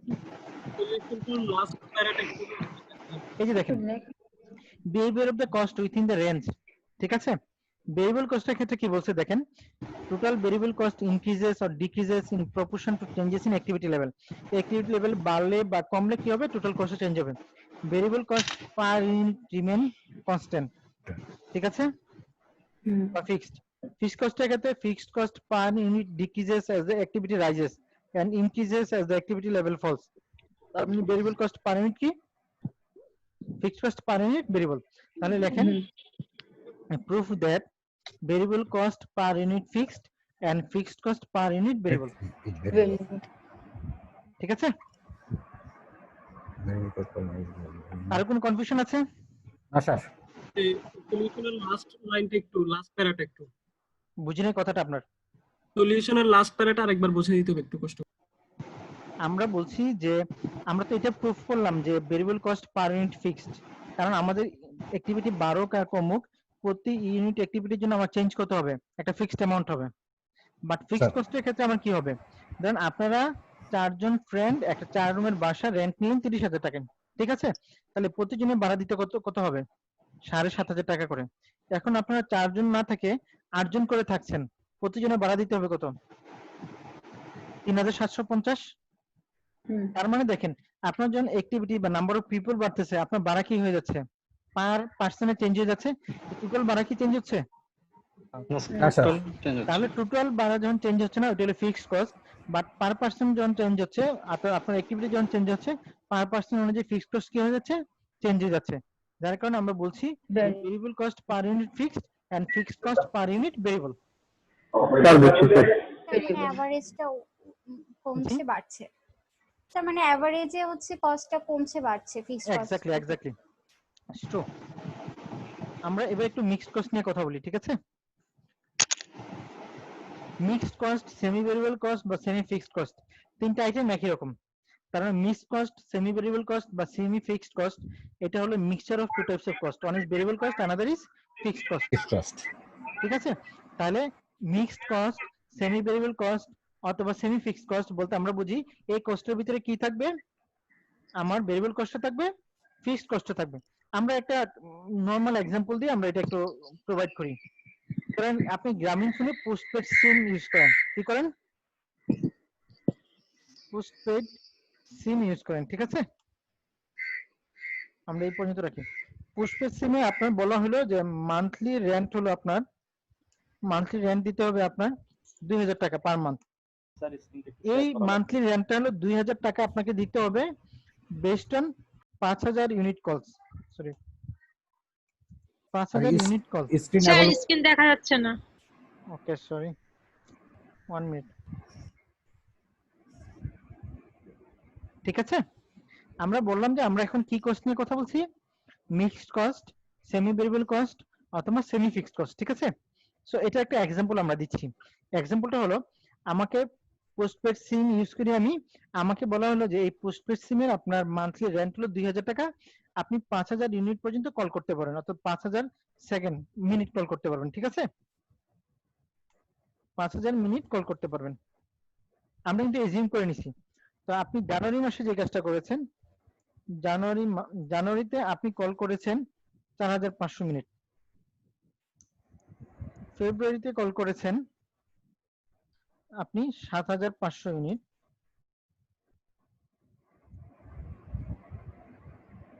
মার্চে কল করেছেন 5500 ইউনিট, এপ্রিলে কল করেছেন আপনি 4900 ইউনিট। আপনাকে এই জায়গায় আবার বলেছে যে আপনার যদি 5000 মিনিটের চেয়ে বেশি কথা বলেন তাহলে পার মিনিট আপনাকে 30 পয়সা দিতে হবে, ঠিক আছে। এই কথাটা বলে দিছে যে আপনি সর্বোচ্চ 5000 মিনিট পর্যন্ত কল করতে পারবেন। যদি 5000 মিনিটের বেশি কল করেন তাহলে প্রতি মিনিটের জন্য আপনাকে কি করতে হবে, 30 পয়সা করে দিতে হবে। তাহলে জানুয়ারিতে আমাকে কত টাকা পেমেন্ট করতে হবে? 5000 2000 স্যার 2000 2000 টাকা। ফেব্রুয়ারিতে আমার কত পেমেন্ট করতে হবে?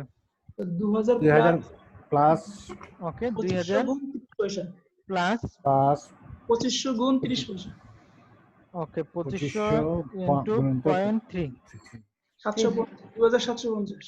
এখন যখন এই 2750 টাকা বিল আসছে, এখন আপনি কি বলতে পারবেন যে এটা ভেরিয়েবল কস্ট না ফিক্সড কস্ট? স্যার এটা মিক্সড কস্ট।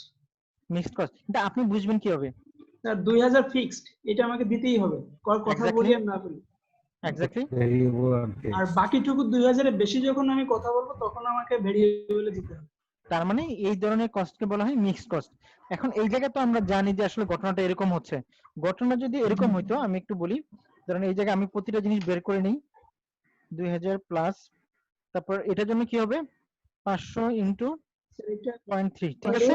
0.30 আর এই জায়গায় কত হবে 2000। 2000 এখন আপনাকে এই অ্যাক্টিভিটিটা দিল না,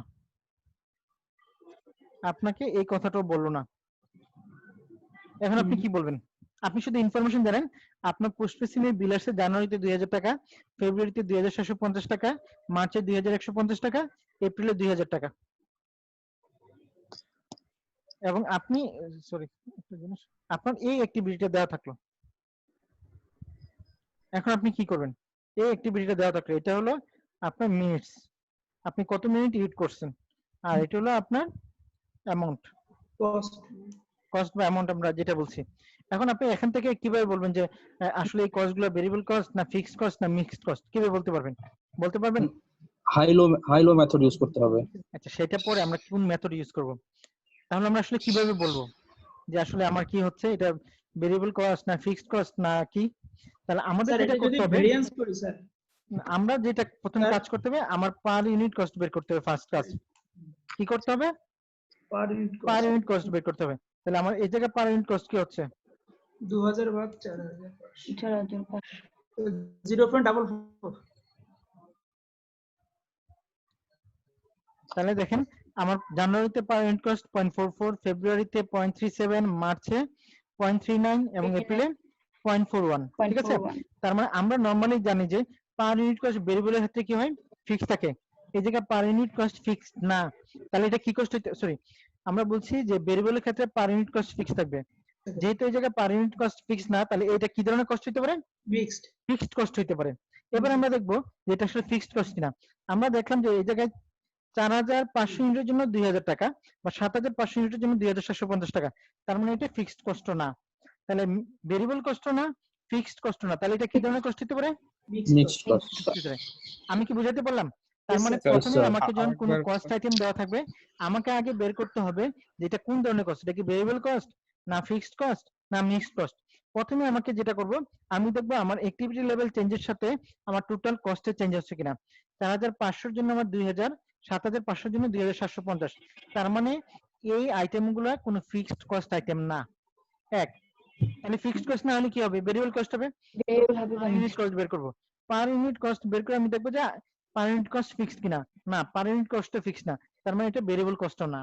তার মানে যে কস্ট ভেরিয়েবল না ফিক্সড কস্ট না, এটা কি ধরনের কস্ট হতে পারে? মিক্সড কস্ট হইতে পারে। তখন আমরা কি করব, মিক্সড কস্ট হিসেবে এটাকে রিকগনাইজ করব। তাহলে এটা কি আমরা বুঝলাম যে আমাদের কস্টগুলো কি ভেরিয়েবল না ফিক্সড না মিক্সড, কিভাবে বের করব? পার ইউনিট বের করুন। জি স্যার। আমি একটু আবার, কারো যদি কনফিউশন থাকে আমি আবারও বলছি। আমি বলছি 1 নাম্বার ফিক্সড কস্ট বের করা হবে কি? ফিক্সড কস্ট আমরা কিভাবে বের করব? Activity change has any impact on total class হচ্ছে। আমার অ্যাক্টিভিটি চেঞ্জের কারণে কি আমার কোনো কষ্টে কোনো ইমপ্যাক্ট হচ্ছে? না স্যার। না। ইয়েস, ইমপ্যাক্ট হচ্ছে। আমার অ্যাক্টিভিটি জানুয়ারি মাসে ছিল 4500, আমার কস্ট ছিল 2000, তো আমি কস্টে লিখি। আমার যদি ফেব্রুয়ারিতে আসি, আমার অ্যাক্টিভিটি ছিল 7500, আমার কস্ট 2750, তার মানে অ্যাক্টিভিটি চেঞ্জের সাথে সাথে আমার কস্ট কি হচ্ছে? চেঞ্জ হচ্ছে। Yes. cost changes with respect to activity, তাই না? So it is not fixed cost. আমরা ডিসিশন চলে আসলাম যে এটা ফিক্সড কস্ট না, ঠিক আছে? জি স্যার। 2 নাম্বার, আমরা পার ইউনিট ভেরিয়েবল কস্ট বের করেছি না? জি। আমার ভেরিয়েবল কস্টের ক্ষেত্রে পার ইউনিট ভেরিয়েবল কস্ট ফিক্স থাকার কথা, কিন্তু এই জায়গায় প্রতিটা জায়গায় ভেরিয়েবল কস্ট চেঞ্জ হচ্ছে, তার মানে এটা ভেরিয়েবল কস্ট না, ঠিক আছে? তারপর আমরা আসবো is per unit variable cost fixed or constant? No. No. Therefore it is not variable cost. তার মানে আমরা দুইটা জিনিসই পেয়ে গেছি, যে আমাদের এটা ফিক্সড কস্ট না, আমাদের এটা ভেরিয়েবল কস্ট না। তাহলে আমরা কি ডিসিশন নিতে পারি? Mixed cost The above cost is mixed. Mixed cost or semi variable cost or semi fixed cost. কারো কোনো কোশ্চেন আছে? করতে পারেন। কারো কোনো কোশ্চেন আছে? না স্যার। স্যার এই তিনটা জিনিসই কি same sir? Mixed, semi variable আর সেমি ফিক্সড? ইয়েস, এই তিনটা জিনিসই সেম। ঠিক আছে, তাহলে আমরা এই পর্যন্ত বুঝতে পেরেছি সবাই, তাই না? আমাদের কি কনসেপ্ট ক্লিয়ার হয়েছে না আর বলতে হবে? না স্যার, ক্লিয়ার। যদি একটু আবার যদি মানে একটা एग्जांपल দিয়ে বুঝাতে পারতেন খুব ভালো হতো। মানে কোন एग्जांपलটা কি? এটা স্যার এই মিক্সড কস্টটা, হ্যাঁ মিক্সড কস্টটা সেম एग्जांपल না স্যার, আপনার মতো একটা एग्जांपल শর্টকাটে যদি। আচ্ছা, মিক্সড কস্ট নিয়ে আমরা একটু পরে আরেকটা মেথডোলজিতে আসবো। আজকে যদি শুরু করতে পারি তাহলে বেটার, আপনারা ক্লিয়ার হয়ে যাবে, ঠিক আছে? একটু পরে আমরা আবার एग्जांपल আসবো, সমস্যা নেই। তাহলে আমরা মিক্সড কস্টটা কিভাবে আইডেন্টিফাই করতে পারি সেটা আমরা অলরেডি বুঝে গেলাম, তাই না? এই যে মিক্সড কস্টটা, এটা আমরা এবার মিক্সড কস্টটাকে অ্যানালাইজ করব। মিক্সড কস্টটাকে যদি আমরা অ্যানালাইজ করতে যাই, তার আগে আমরা যদি টোটাল কস্টটা বের করি, এই যে আমাদের এই জায়গায় যে টোটাল কস্ট বের করেছি, টোটাল কস্টটা বের করেছি আমরা কিভাবে? আমরা বের করেছিলাম যে আমার এই জায়গায় কি ছিল, যে নরমালি 2000 টাকা হলো আমার রেন্ট, বেসড অন কি 5000 মিনিটস এর উপর বেস করে, তাই না? যদি 5000 মিনিট থেকে বেশি হয় তাহলে পার মিনিট কস্ট কত? 0.30 টাকা, 30 টাকা স্যার। ঠিক আছে? সো আমরা এটা বের করেছিলাম, তাই না? এই পর্যন্ত কারো কোনো কনফিউশন আছে? নাই। এখন যদি আমরা যে এই যে 2700 এইগুলো যে বের করেছি, এটা কিসের উপর বের করেছি? এটা একটা ইকুয়েশন আছে, কারণ ইকুয়েশনটা কি হইছে? আমার টোটাল কস্ট যদি আমরা বলি তাহলে আমরা কিভাবে বের করতে পারি? একটু টোটাল কস্ট, আমি যদি টোটাল কস্ট বের করি ইকুয়াল, তাহলে আমার কি হবে টোটাল কস্টটা? আমার ফিক্সড কস্ট প্লাস ভেরিয়েবল, তারপর কি হবে? Fixed cost total activity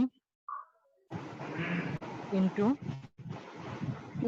variable cost per unit, তাই না? ভেরিয়েবল বানানটা ভুল লিখেছি।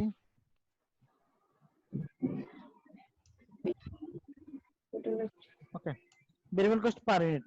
তাহলে আমরা কিভাবে করেছি? আমরা যদি প্রথমটাতে আসি, variable cost per unit. Variable cost per unit, ঠিক আছে? এখন আমরা টোটাল কস্টের ক্ষেত্রে আমরা কিভাবে বের করেছি? আমার ফিক্সড কস্ট কত ছিল? 2000। যেহেতু 5000 এর বেশি অ্যাক্টিভিটি নাই প্রথম জানুয়ারি মাসে, তো আমার জিরো অ্যাক্টিভিটি ইনটু কস্ট হলো আমার 0.30, সো আমার বের হচ্ছে 2000।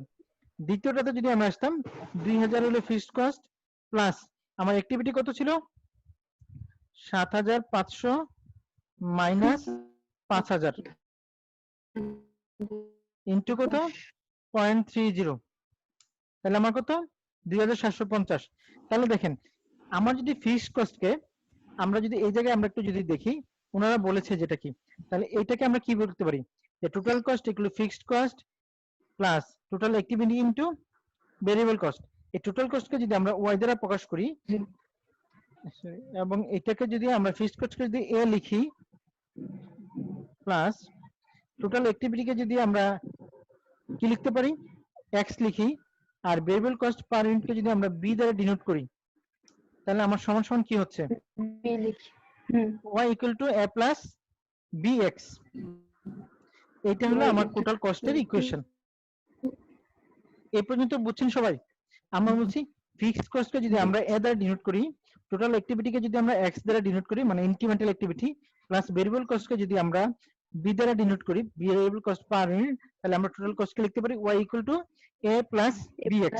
বি ঠিক আছে, xb বা bx যেটা আমরা বলি। আমরা এবার একটা প্রবলেম সলভ করব। প্রবলেমটা আমরা একটু দেখি। সবাই কি দেখতে পাচ্ছেন? জি স্যার দেখতে পাচ্ছি। ওকে, আমরা এটা একটু আমরা এক্সেলে আগে লিখে নিই, তারপর আমরা এটা সলিউশন করব। আমার কয়টা মাস আছে? জানুয়ারি থেকে জুলাই, তাই না? জানুয়ারি, ফেব্রুয়ারি,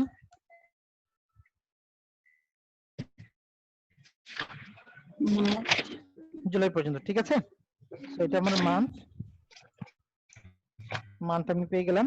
আমার কি আছে? Activity level patient days. So activity level patient days, সবাই তো দেখতে পাচ্ছেন তাই না? সবাই কি দেখতে পাচ্ছেন? জি স্যার। Yes, sir. বললাম সবাই দেখতে পাচ্ছেন? আর আমার 3 নম্বরটা আসছে Yes, sir. Maintenance cost incurred. So আমি এই জায়গায় বসে দিই।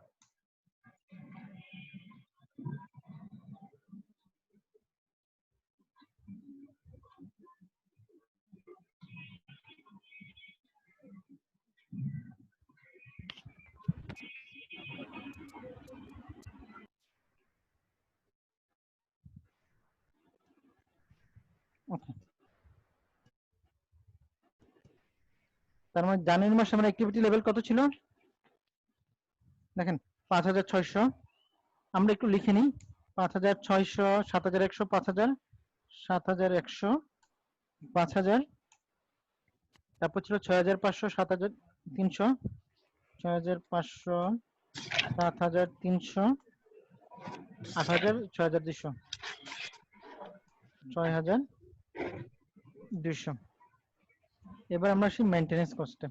7900, 8500, 7900, 8500, 7400, 8200, 7400, 8200, 9100, 9800, 9100, 9800, 7800।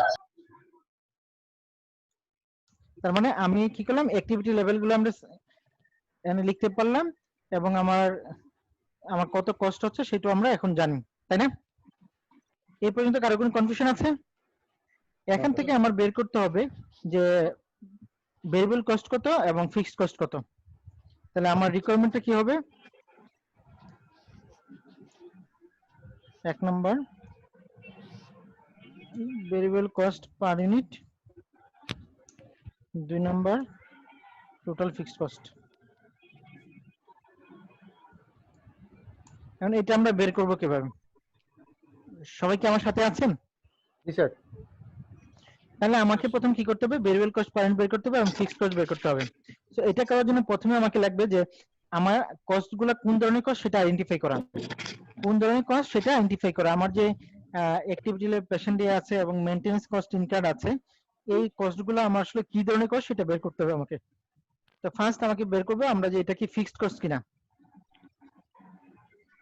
Is it fixed cost? আপনারা বলেন এটা কি fixed cost? No sir. No sir. কেন ফিক্সড কস্ট না? অ্যাক্টিভিটি লেভেলের সাথে এটা চেঞ্জ হচ্ছে। অ্যানসার যদি আমরা বলি স্যার পার ইউনিটে এটা চেঞ্জ হচ্ছে। পার ইউনিট কস্টটা স্যার সেম না। Maintenance cost incurred fixed changes with the activity level changes, therefore the above cost is not fixed cost. কোন সন্দেহ আছে? নো না স্যার। স্যার কস্ট পেনাল্টি একটু আছে। আচ্ছা ঠিক করে নিয়েন, আমি এখানে আসলে তাড়াহুড়া করে লিখতে গেলে ডিফিকাল্ট হয়ে যেতে না। আপনারা তো বুঝতে পারছেন না?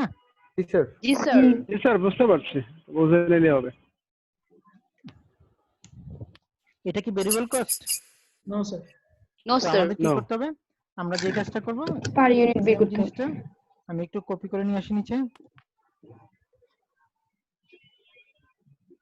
So, আমি এই জায়গায় কি করব?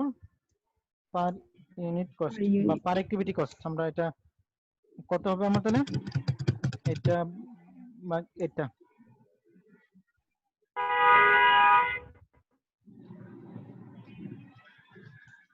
So, আমি যে কাজটা করেছি, পার অ্যাক্টিভিটি কস্ট কি ফিক্সড? No, না স্যার, ফিক্স না।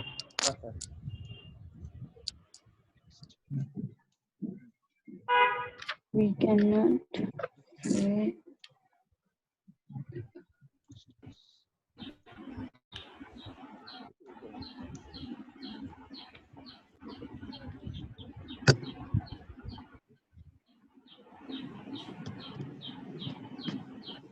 তার মানে আমরা এখন নিলাম কি, এরা হলো মিক্সড কস্ট, ঠিক আছে? মিক্সড কস্ট যদি বের হয় তাহলে আমার কি করতে হবে? এই মিক্সড কস্ট থেকে আমাকে কি করতে হবে? ভেরিয়েবল কস্টগুলো এবং ফিক্সড কস্টগুলো আলাদা করতে হবে। এই মিক্সড কস্ট থেকে ভেরিয়েবল কস্ট এবং ফিক্সড কস্ট আলাদা করার অনেকগুলো মেথডোলজি আছে। তার মধ্যে একটা মেথডোলজি আমরা বলি, এটাকে বলা হাই লো মেথড। কোন ধরনের মেথডোলজি আমাদেরকে একবারে 100% পিকচার শো করবে না। আমাদেরকে যে কাজটা করবে, আমাদেরকে অ্যাকচুয়াল যে ভেরিয়েবল কস্ট তার কাছাকাছি একটা কস্ট সে প্রোভাইড করবে, ঠিক আছে? এই হাই লো মেথডের মেইন অবজেক্টিভটা হলো আমার হাই অ্যাক্টিভিটিতে কস্ট কত এবং আমার লো অ্যাক্টিভিটিতে কস্ট কত সেটা বের করে চেঞ্জের সাথে সাথে আমার কি করতে হবে? পার ইউনিট কস্টটা বের করতে হবে। আমরা যদি যাই এই জায়গায় মানে হাই অ্যাক্টিভিটি কত, এটা হাই অ্যাক্টিভিটি, আর আমার লো অ্যাক্টিভিটি কত? 5000। 5000। তাহলে আমার যদি আমরা বলি হাই অ্যাক্টিভিটি লেভেল, আমরা যদি যাই হাই অ্যাক্টিভিটি লেভেল আমার কত? Just 1 minute.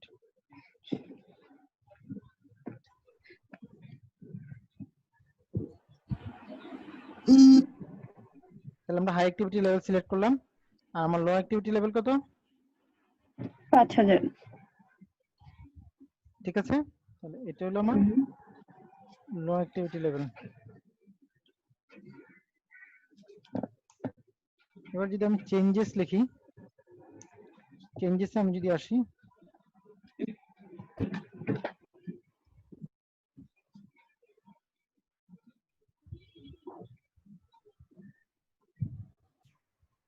তাহলে আমার চেঞ্জেস কত হচ্ছে এই জায়গায়? 3000। মানে কস্টে চেঞ্জ হচ্ছে কত? কস্ট হচ্ছে 2400। 2400।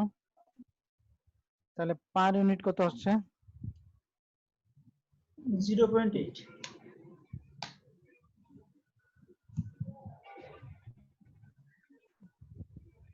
তার মানে এই যে পার ইউনিট চেঞ্জ হচ্ছে এটাকে বলে ভেরিয়েবল কস্ট।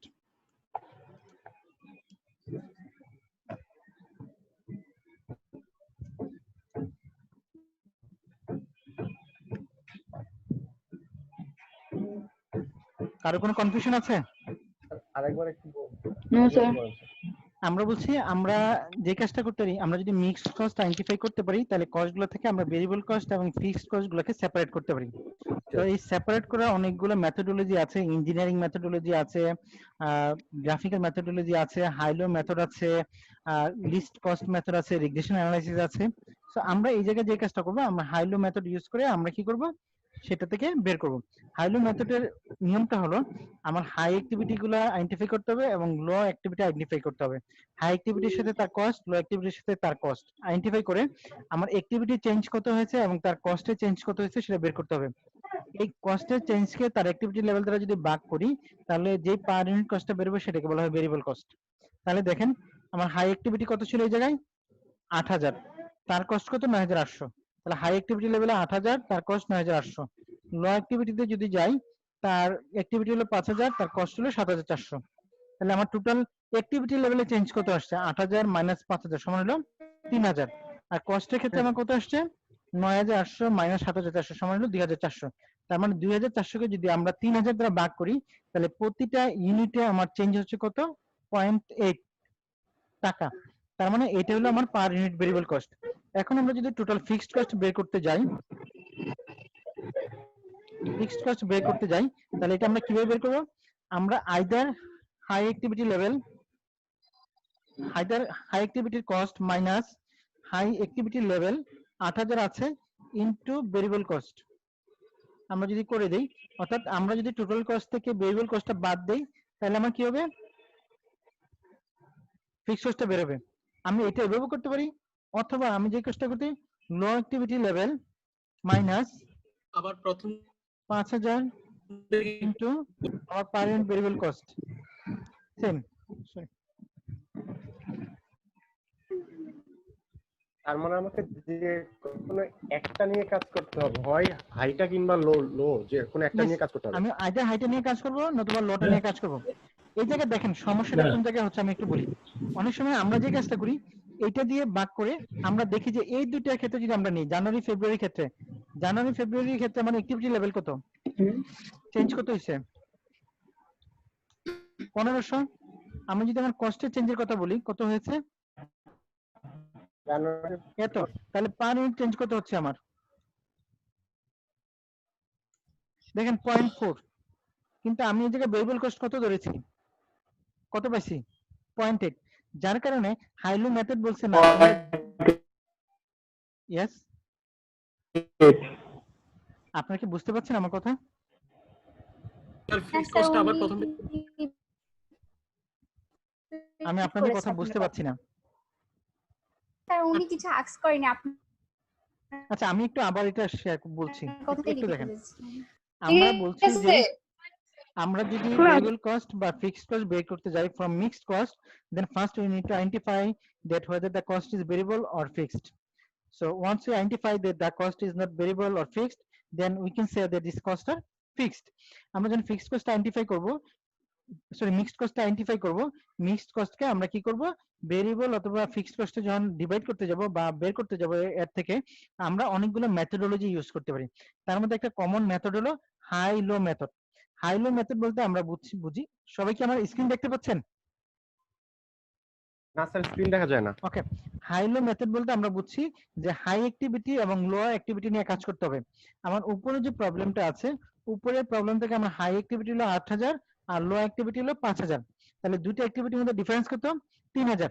হাই অ্যাক্টিভিটির যে কস্ট ৯৮০০ এটা থেকে যদি লো অ্যাক্টিভিটির কস্ট ৭৪০০ বাদ দেই তাহলে আমার ডিফারেন্স কস্ট থাকতেছে ২৪০০। এই চেঞ্জ ইন কস্টকে যদি আমরা চেঞ্জ ইন অ্যাক্টিভিটি দ্বারা ভাগ করি তাহলে যে পার ইউনিট কস্টটা বের হবে এটাকে বলা হয় ভেরিয়েবল কস্ট। কি কস্ট বলে? ভেরিয়েবল কস্ট বলে। তাহলে আমরা এই জায়গায় ভেরিয়েবল কস্টটা কি করলাম বের করে ফেললাম। এখন ফিক্সড কস্ট যদি আমরা বের করতে যাই ফিক্সড কস্ট সমান কত হবে? ফিক্সড কস্ট ইকুয়াল টু কত হয়? ইকুয়াল টু সমান হবে আমার টোটাল কস্ট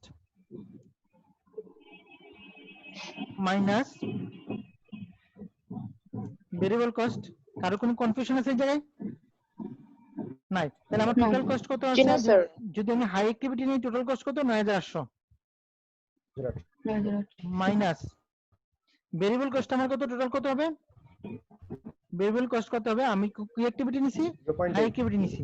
তাহলে আমার অ্যাক্টিভিটি লেভেল হলো ৮০০০ ইনটু পার ইউনিট ভেরিয়েবল কস্ট কত 0.8, তাহলে টোটাল ভেরিয়েবল কস্ট কত আমার ৬৪০০। তাহলে আমার ফিক্সড কস্ট কত হবে ৯৮০০ মাইনাস ৬৪০০ সমান হলো ৩০০০। এই ৩৪০০টা হলো তার ফিক্সড কস্ট। কারো কোনো কনফিউশন? না। কারো কোনো কনফিউশন আছে? ওকে, তাহলে আমরা হাইলো মেথডে আমরা কি করতে হবে? আমাদের প্রথম কাজ হলো হাইলো মেথডে আমার হাই অ্যাক্টিভিটিটা সিলেক্ট করা এবং লো অ্যাক্টিভিটি গুলো সিলেক্ট করা, তারপর এই দুইটার মধ্যে আমার চেঞ্জ ইন অ্যাক্টিভিটি করতে বের করা হাই অ্যাক্টিভিটি কস্ট এবং লো অ্যাক্টিভিটি প্রশ্ন ছিল। জি প্লিজ। আচ্ছা স্যার, আমরা যে এখানে এই ভেরিয়েবল কস্ট এবং ফিক্সড কস্ট বের করলাম, জি, তো আমরা যদি ভেরিয়েবল কস্ট এবং ফিক্সড কস্টটা দিয়ে যদি অন্য একটা মান কে যদি ক্যালকুলেশন করি এটা মেথডটাই তখন কিন্তু আমাদের মিলে না স্যার। একটু বলি মিলবে না, কারণ মেথডটা কি বলছে হাই লো মেথড। জি স্যার। এই মেথডে আমরা কি করতে পারি, ভেরিয়েবল কস্ট বের করে একটা বেস্ট এস্টিমেট বের করতে পারি। কখনোই অ্যাকচুয়াল রেজাল্ট সে শো করতে পারবে না, কারণ আমি অলরেডি বলছি এটা অ্যানালাইসিস করার জন্য অনেকগুলো মেথডোলজি আছে।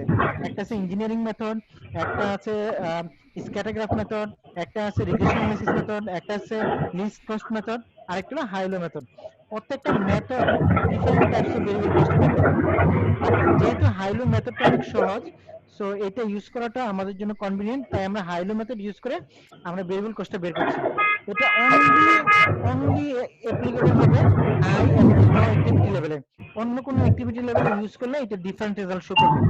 ঠিক আছে, স্যার সবাইকে একটু যদি কষ্ট করে মিউট করতে বলতেন। আমরা কি কথাটা কি সবাই বুঝতে পেরেছেন? স্যার কেউ মনে হয় রোডে আছে, ওনার সব থেকে অনেক আওয়াজ আসছে স্যার। আচ্ছা, সবাই কি বুঝতে পেরেছেন? আমার কথা কি সবাই বুঝতে পেরেছেন? জি স্যার।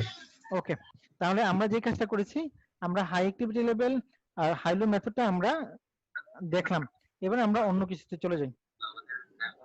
আমরা যখন প্রবলেম সলভ করব হাই লো মেথডের, তখন আপনারা এই জিনিসগুলো নিয়ে আরো আমরা এগুলো নিয়ে কথা বলবো। ঠিক আছে? Okay sir. আমরা একটু ডিরেক্টলি আমরা এই চ্যাপ্টারে আমরা না থেকে আমরা এবার একটু একটা প্রবলেমে যাই। সবাই কি এই পেজটা দেখতে পাচ্ছেন?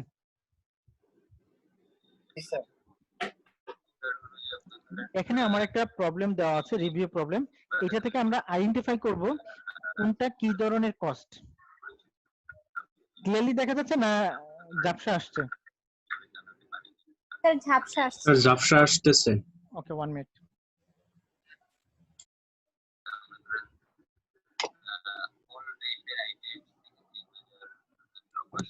It's clear now. Just 1 minute, আমরা একটু বড় করি। এখন তো ক্লিয়ার না? আমরা এই জায়গায় যে প্রবলেমটা দেওয়া আছে, এই প্রবলেম থেকে আমরা আইডেন্টিফাই করব কোনটা কোন ধরনের কস্ট। আমরা অনেকগুলো কস্ট নিয়ে কথা বলেছি, তাই না? তো সেই কস্টগুলো আমরা বের করব। আমরা যদি প্রবলেমটা একটু দেখি, many new cost terms have been introduced in this chapter.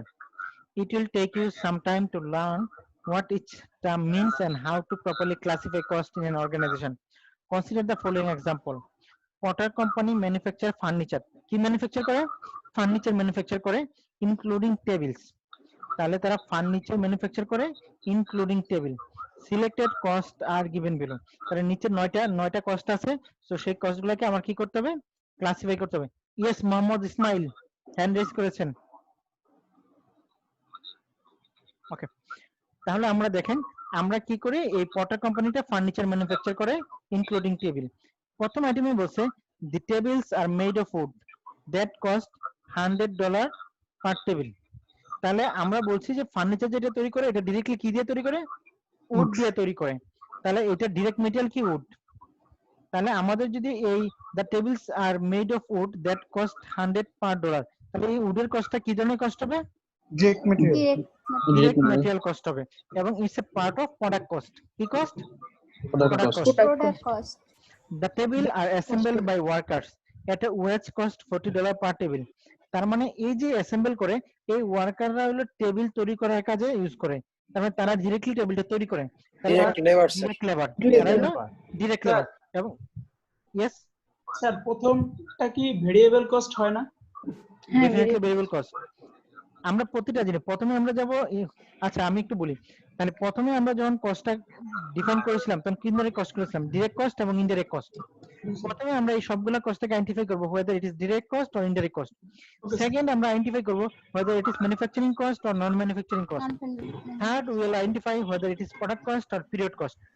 Fourth we identify whether it is variable cost, fixed cost or mixed cost. Okay? Okay sir.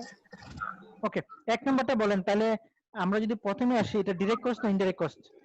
Direct cost. Direct cost. দুই নাম্বারটা direct cost. Direct labour cost. Direct labour. Direct cost. তিন নাম্বারটা যদি আমরা বলি, workers assembling the tables are supervised by factory supervisor who is paid $38,000 per year.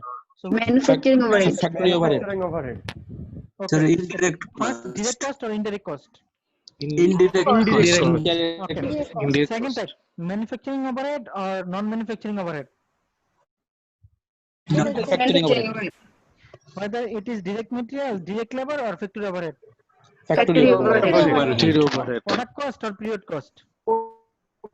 Product cost. Okay, great. Variable cost, fixed cost or mixed cost? Fixed cost. fixed cost ওকে, দেখেন আপনারা সবগুলো cost কিন্তু বলতে পেরেছেন। 4 নাম্বার আইটেমে যদি আমরা যাই, electrical cost R $2 per machine hour. 4 machine hours are required to produce a table. So which type of cost it is? Sir, এটা direct cost. Indirect cost. Indirect cost. Definitely, man, it's very difficult to identify that whether it is how much time is required to produce a table. So it's very difficult. So we can say there is an indirect cost. So whether it is manufacturing cost or non-manufacturing cost? Manufacturing cost. Definitely manufacturing cost. Whether it is product cost or period cost? Product cost. Product cost. Period cost. Product Product cost cost. because it's Product directly cost. contributed to produce the product. Okay. So product cost. Whether it is variable cost or fixed cost? Variable cost. variable cost It is variable cost because প্রতি machine আওয়ারের সাথে সাথে electrical cost change হবে। So activity চেঞ্জের সাথে সাথে cost যেহেতু change হচ্ছে, so it is variable cost. Fifth item, the depreciation of the machine used to make the tables total $10,000 per year. The machine have no resale value and do not wear out to use. So what type of cost it is? First, whether it is direct cost or indirect cost. Indirect cost. Okay, whether it is manufacturing cost or non-manufacturing cost. Manufacturing cost. Manufacturing cost. Whether it is direct material, direct labor or factory overhead. Factory overhead. Whether it is product cost or period cost. product cost It's definitely product cost. And then whether it is এটা variable period cost, cost or depreciation fixed cost. period cost না? প্রোডাক্টের সাথে product একটা জিনিস দেন, ফ্যাক্টরিতে যত ধরনের machinery আছে, ফার্নিচার আছে বা ফ্যাক্টরি বিল্ডিং আছে, তাদের যত ডিপ্রিসিয়েশন হবে সেগুলো প্রোডাক্ট কস্টে আসবে। কারণ this is factory cost and factory all factory cost will be part of product cost. Okay sir একটা question yes please. Sir this is the আপনি গত ক্লাসে বলছিলেন যে সাঙ্ক কস্ট, এটা কি সেই সাঙ্ক কস্টে পড়ে ডিপ্রিসিয়েশনটা? হ্যাঁ সাঙ্ক কস্ট ডিসিশন মেকিং এর সাথে ইমপ্যাক্ট করবে, এই যে তো কোনো ডিসিশন নিচ্ছি হ্যাঁ না স্যার, না কোন এখন ডিসিশন স্যার অপশনে যদি আসে যে এটা কি তাহলে cost? আমরা এই জায়গায় সাঙ্ক কস্ট নিয়ে কথা বলবো না, ঠিক আছে? এখানে Okay, চার sir. ধরনের cost আমি আমার কথা বুঝেন, সাঙ্ক কস্ট নিয়ে আমরা তখনই কথা বলবো যখন we are having a decision. So ওই কস্টটা ওই ডিসিশনের সাথে ইমপ্যাক্ট করবে কি করবে না, এই জায়গায় আমরা কোনো ডিসিশন নিয়ে কথা বলছি না। So sunk cost is irrelevant here. Okay okay okay, আমরা এবার জি যাই। Sir The salary of the president of the company is $100,000 per year. So which type of cost it is? Whether it is direct cost or indirect cost? Indirect. indirect cost Whether it is manufacturing cost or non-manufacturing cost? Non-manufacturing. manufacturing cost So under non-manufacturing cost, whether it is selling cost or administrative cost? administrative cost Whether it is product cost or period cost? period cost Whether it is variable cost or fixed cost? fixed cost Okay, great. 7. The company spends $250,000 per year to advertise its product. Which type of cost it is? Direct or indirect? Indirect. indirect cost Manufacturing or non-manufacturing? manufacturing Selling or administrative? selling যেহেতু advertise করা Advertisement করছে। তারপর whether it is product cost or period cost? period cost per year Whether it is variable cost or fixed cost? Fixed cost fixed cost Great. 8. Salesperson are paid a commission of $30 for each table sold. Which type of cost it is? Sorry, indirect. Indirect Indirect indirect cost. cost So manufacturing or non-manufacturing? non-manufacturing Great. Selling or admin? Selling. selling Great. Product No, cost or admin. period cost? Period cost. Period cost. Variable cost or fixed cost? Variable cost. very good Instead of producing the table, the company could rent its factory space for $50,000 per year. Which type of cost? Indirect. যদি company table produce না করে তার যে factory স্পেসটা ছিল এটা অন্যকে সে rent দিতে পারতো, এবং রেন্ট দিলে প্রতি opportunity cost. 50,000 টাকা সে ইনকাম করতে পারতো। তাহলে which type of cost it is?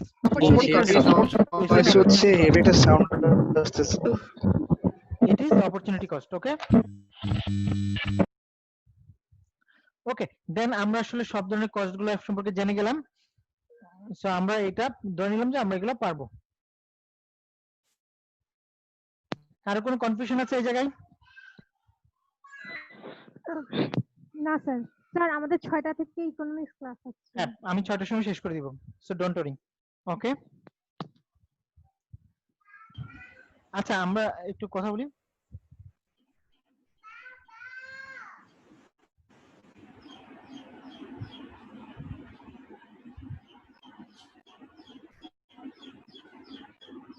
আমাদের কারো কোনো কোশ্চেন আছে এই জায়গায়? No sir. সো আমি অ্যাজিউম করে নিতে পারি যে আমরা সবাই ক্লাসে বুঝেছি।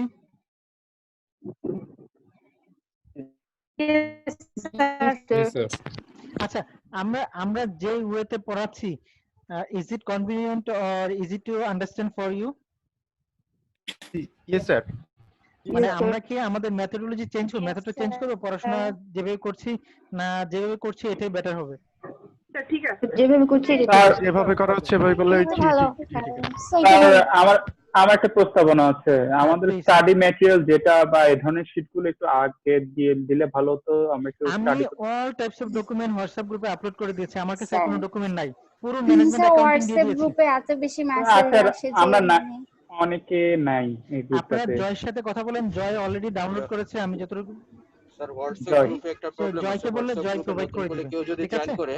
জয়, স্যার একটা কোশ্চেন স্যার বলেন।